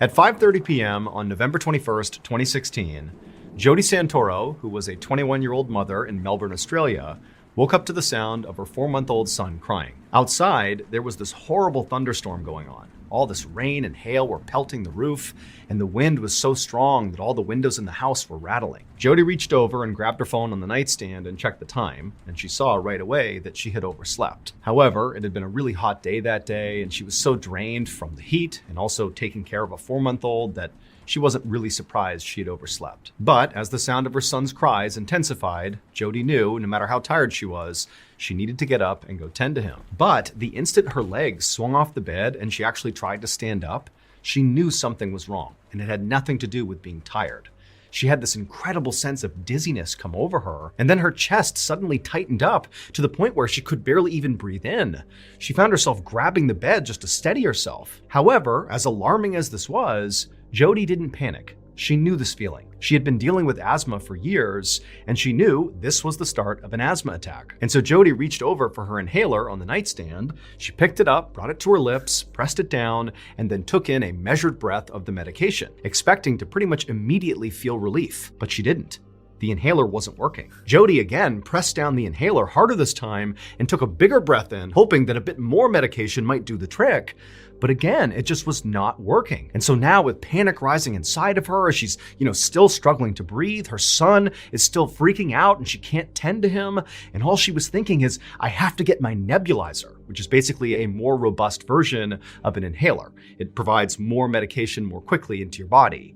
However, the nebulizer, which was just over in her closet, required some setup. And she knew she felt so frantic right now and she was shaking so much that she didn't think she'd be able to set it up or even set it up in time before she passed out. Just then, her fiance walked into the bedroom, drawn there by the sound of their son crying. But the second he walked in, his attention was not on their son, it was instead on Jody, who by now was clutching the bed and kind of hobbled over and very clearly having some sort of medical emergency. Jody turned to him and began to say, "I can't breathe." But her fiance already knew she had asthma. He knew what these attacks looked like. And so without even needing to be told, he rushed to the closet, set up her nebulizer, and then put the mask right over her face. And as soon as it was, Jody took in the biggest inhale she possibly could, really believing this was going to stop the asthma attack.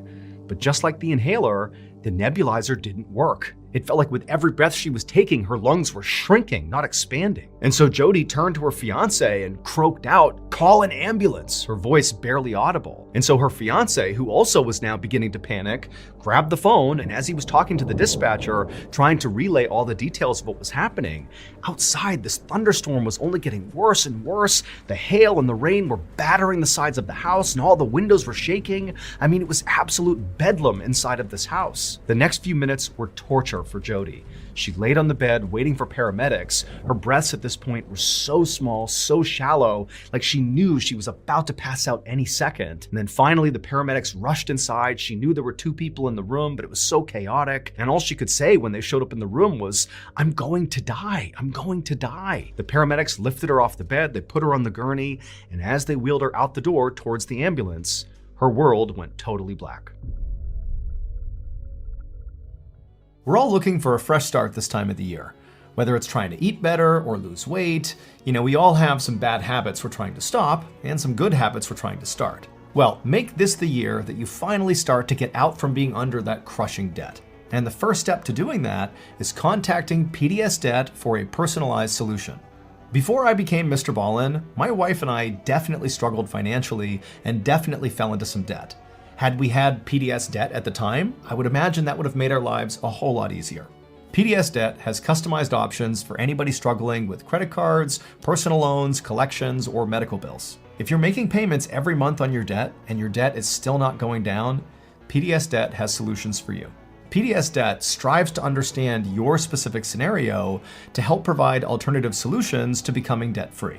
Everyone with $10,000 or more of eligible debt qualifies, and there is no minimum credit score required. Save more while paying off your debt in a fraction of the time. Make this the year you take control of your debt. Get a free debt analysis right now at pdsdebt.com/MrBallen. It only takes 30 seconds. Again, that is pdsdebt.com/MrBallen. Okay, back to the story.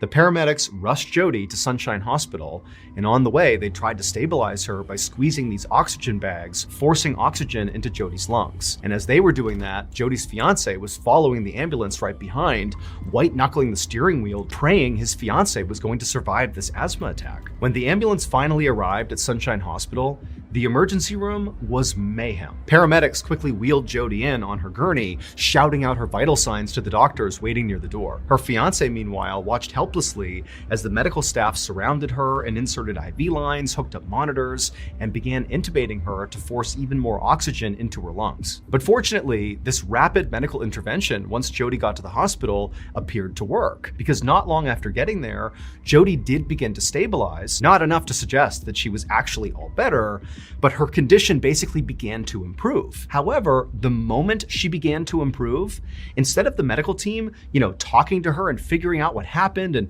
making sure she really was on a path to recovery here, instead, the medical team literally ran out of her room, back out to the front of the ER, because by this point, the Sunshine Hospital ER was overflowing with patients. There were all these people in the waiting room and also outside, and basically everybody had the same symptoms as Jody. They couldn't breathe. There were people slumped on the ground against the wall, screaming for help. I mean, the medical team was totally overwhelmed. And on top of that, there were ambulances literally lined up around the block waiting to drop off patients. There just wasn't any more space. But nonetheless, doctors and nurses and the medical team at the hospital worked furiously furiously, moving from one patient to the next, sometimes in an exam room, sometimes out in the waiting room, sometimes outside. It's wherever the patients were. But the weird thing is all these people, they had the same symptoms, these severe asthma attacks, yet many of the people that were showing up had never had asthma in their lives before. So how was this happening? This went on for hours and hours. And really, the situation in the hospital only continued to get worse, with more and more and more patients showing up with worse and worse symptoms. And so during this madness, Jody, who really hadn't gotten better, she just stabilized, she actually was moved out of the emergency room and over to the ICU, pretty much just to create one more space for new patients. And so in the ICU, Jody's fiance sat next to her, gripping her hand, listening to the sound of the monitors beeping steadily all around her. Outside the room, he could see doctors and nurses and medical staff sprinting up and down the hallways, looking frantic and worried. He had no idea what was happening here. He just hoped Jody would be okay. But it would turn out there actually was someone who knew exactly what was going on. A university researcher named Philip Taylor had actually predicted this the day before. Professor Taylor was an expert in atmospheric allergens, a field so niche that barely anybody outside of his small research circle had even heard of it. And so on the afternoon of November 20th, the day before, Taylor had been at home in his office analyzing data when he noticed something very alarming. All of the ingredients for a catastrophic event were aligning in the forecast, and the patterns were so precise that it stopped him cold. Taylor was stunned. He'd spent years studying the effects of weather on public health, but he'd never seen anything like this before. And at the same time, Taylor also realized that as alarming as this was, very few other people, if anybody, would see this as a problem. He was like the one person in the world that had the expertise to see how catastrophic this might actually be. And so desperate to warn others, he wound up posting a very urgent announcement on this weather website that he managed. But unfortunately, it just wasn't seen by enough people in time. And so now, as hospitals all across Melbourne overflowed with people gasping for air, Taylor sat in his backyard watching the storm unfold. The sky was pitch black, rain and hail was coming down, the wind was whipping, and off in the distance, all he could hear was thunder and sirens. And he knew, unfortunately, his prediction had been right. Just like Professor Taylor's weather models had predicted, on November 21st, 2016, Melbourne, Australia was hit by an extremely rare event known as thunderstorm asthma. This deadly phenomenon can only occur when three very specific weather conditions align. 1, high heat during the day. 2, a very powerful thunderstorm. And 3, extremely high pollen levels. Melbourne's heat that day had caused unusually high concentrations of ryegrass pollen to hang in the air. And then when that huge thunderstorm rolled in, the intense humidity, the wind, and the rain shattered the pollen grains into microscopic fragments. And then these tiny particles, which were way smaller than regular pollen, were carried by this storm deep into people's homes and into their lungs. Unlike normal pollen, these microscopic fragments bypassed the body's typical defenses and embedded themselves deep into people's lungs, causing severe and sudden asthma attacks. Now, for people who already had asthma, this was catastrophic. But even perfectly healthy people found themselves gasping for air, overwhelmed by the sheer density of this microscopic pollen. The storm had essentially made the air everybody in Melbourne was breathing deadly. As for Jody Santoro, she would spend days in the ICU, hooked up to monitors, with machines pumping oxygen into her lungs while her body fought to heal. But she was lucky. She would eventually recover. And in the days that followed, she would learn the full scale of what actually happened in Melbourne. Nearly 10,000 people had flooded the hospitals across Australia, complaining of the same symptoms that Jody did. And unfortunately, of those 10,000, 10 people actually lost their lives, and many of them were totally healthy and had never had an asthma attack in their lives before. For Jody, despite surviving this ordeal, the awful memory of what happened on that night will forever be on her mind. She is now all too aware. Next story. Along with his partner, were driving in his police cruiser near the Spanish Fork River in Utah when suddenly a police dispatcher came on over the radio. And this dispatcher was speaking very urgently and said, "Hey, a fisherman has just called in to say that he spotted what looks like an upturned SUV partially submerged in the Spanish Fork River right underneath the bridge. And whoever is closest to this bridge, get over there and see if there's anybody inside the vehicle that can be saved." And so Officer Beddoes and his partner, they knew they were very near this bridge. And so immediately they banged a U-turn, they drove to the bridge, but from the road they looked down and couldn't see any SUV. But they saw there were some firefighters and paramedics that were also converging at the spot on the road, and everybody's getting out and running down to the riverbank. And so Beddoes and his partner did the same thing. They got out and they ran down.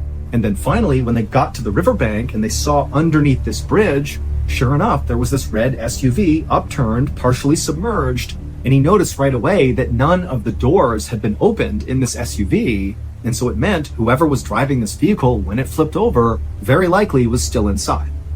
And so Officer Beddoes and his partner and the other first responders just jumped into this icy cold river and began making their way closer and closer to this upturned SUV, which again, it's not fully submerged. It's like a third of the way underwater. So if you were sitting in the seat inside of this vehicle and you were an adult, your head would basically be in the water if you were still strapped into the seat. And as they're making their way towards this SUV, when they got close enough, they began hearing a woman inside of the vehicle screaming, "Hey, we're in here! Come over here, help!" But when Officer Beddoes and the rest of the first responders actually reached the SUV, the water was so murky and it basically completely covered up the windows that they weren't really able to look into the vehicle. They could just hear this woman yelling, but that was it. And then when they tried to open up the doors, they couldn't do it because the roof had begun to cave in, and so the actual framing of the door wouldn't open. And so all these first responders, it's like their adrenaline's pumping and they're like, come on, we got to push this thing up onto its side so we can get in. And so all these first responders are pushing, and slowly but surely they began to raise the side of this vehicle up until the windows suddenly were clear, and Officer Beddoes and the others were able to look into the car, and they saw there was a woman in the driver's seat, and there was a baby in a car seat dangling upside down in the back seat, still strapped in.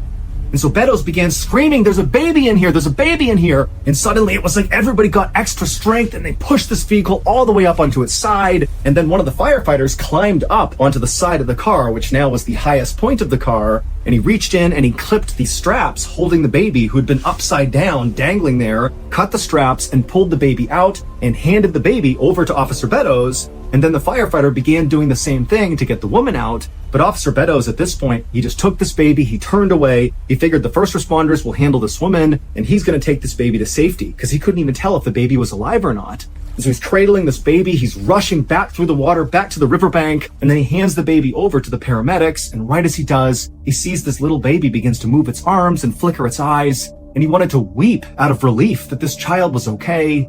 They put the baby onto a stretcher, they put the baby in the ambulance, and they whisked the baby away to the hospital where this baby would survive. But after the baby had been taken away, Officer Beddoes turned his attention back to the SUV and back to the woman to see how she was doing, but he could tell right away from the way people were acting, all the other first responders that were still dealing with the crisis in the water, the way they were acting indicated that something is off here.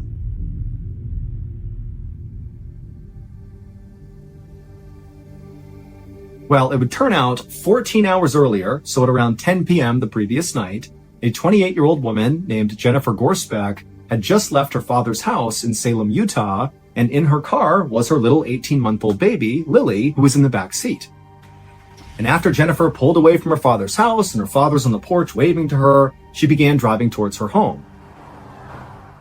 But something happened around 10:30 p.m. that night. We don't know what, but something caused Jennifer to careen off the road on that bridge and flip over and land in the water. Maybe she fell asleep at the wheel or an animal jumped out, we don't know, but we know at 10:30 she careens off the bridge and she lands in that river. And then for 14 hours, she and her baby remained upside down in that river. Until finally, Officer Beddoes and the other first responders came rushing over to open it up and get them out of there. And if you recall, all the first responders, Officer Beddoes included, heard Jennifer screaming that they were in the car, "Come save us, please." But what they would find out is that could not have been Jennifer, because Jennifer was killed on impact when the car fell into the water. Only Lily survived the crash, and then Lily, who's nearly hypothermic and she's upside down with water like 2 inches away from her head, for 14 hours she dangled there, and when she was pulled out, according to doctors, was like a couple of minutes before she would have died from hypothermia. And so without that voice, Lily almost certainly would have died. because it was the sound of that voice that really encouraged all these first responders to find the strength and get that car up on its side and then get the baby out of there. We don't know whose voice that belonged to, but for sure, it saved Lily's life. And again, baby Lily would make a full recovery, and to this day, Officer Beddoes and the other first responders, they know what they heard, and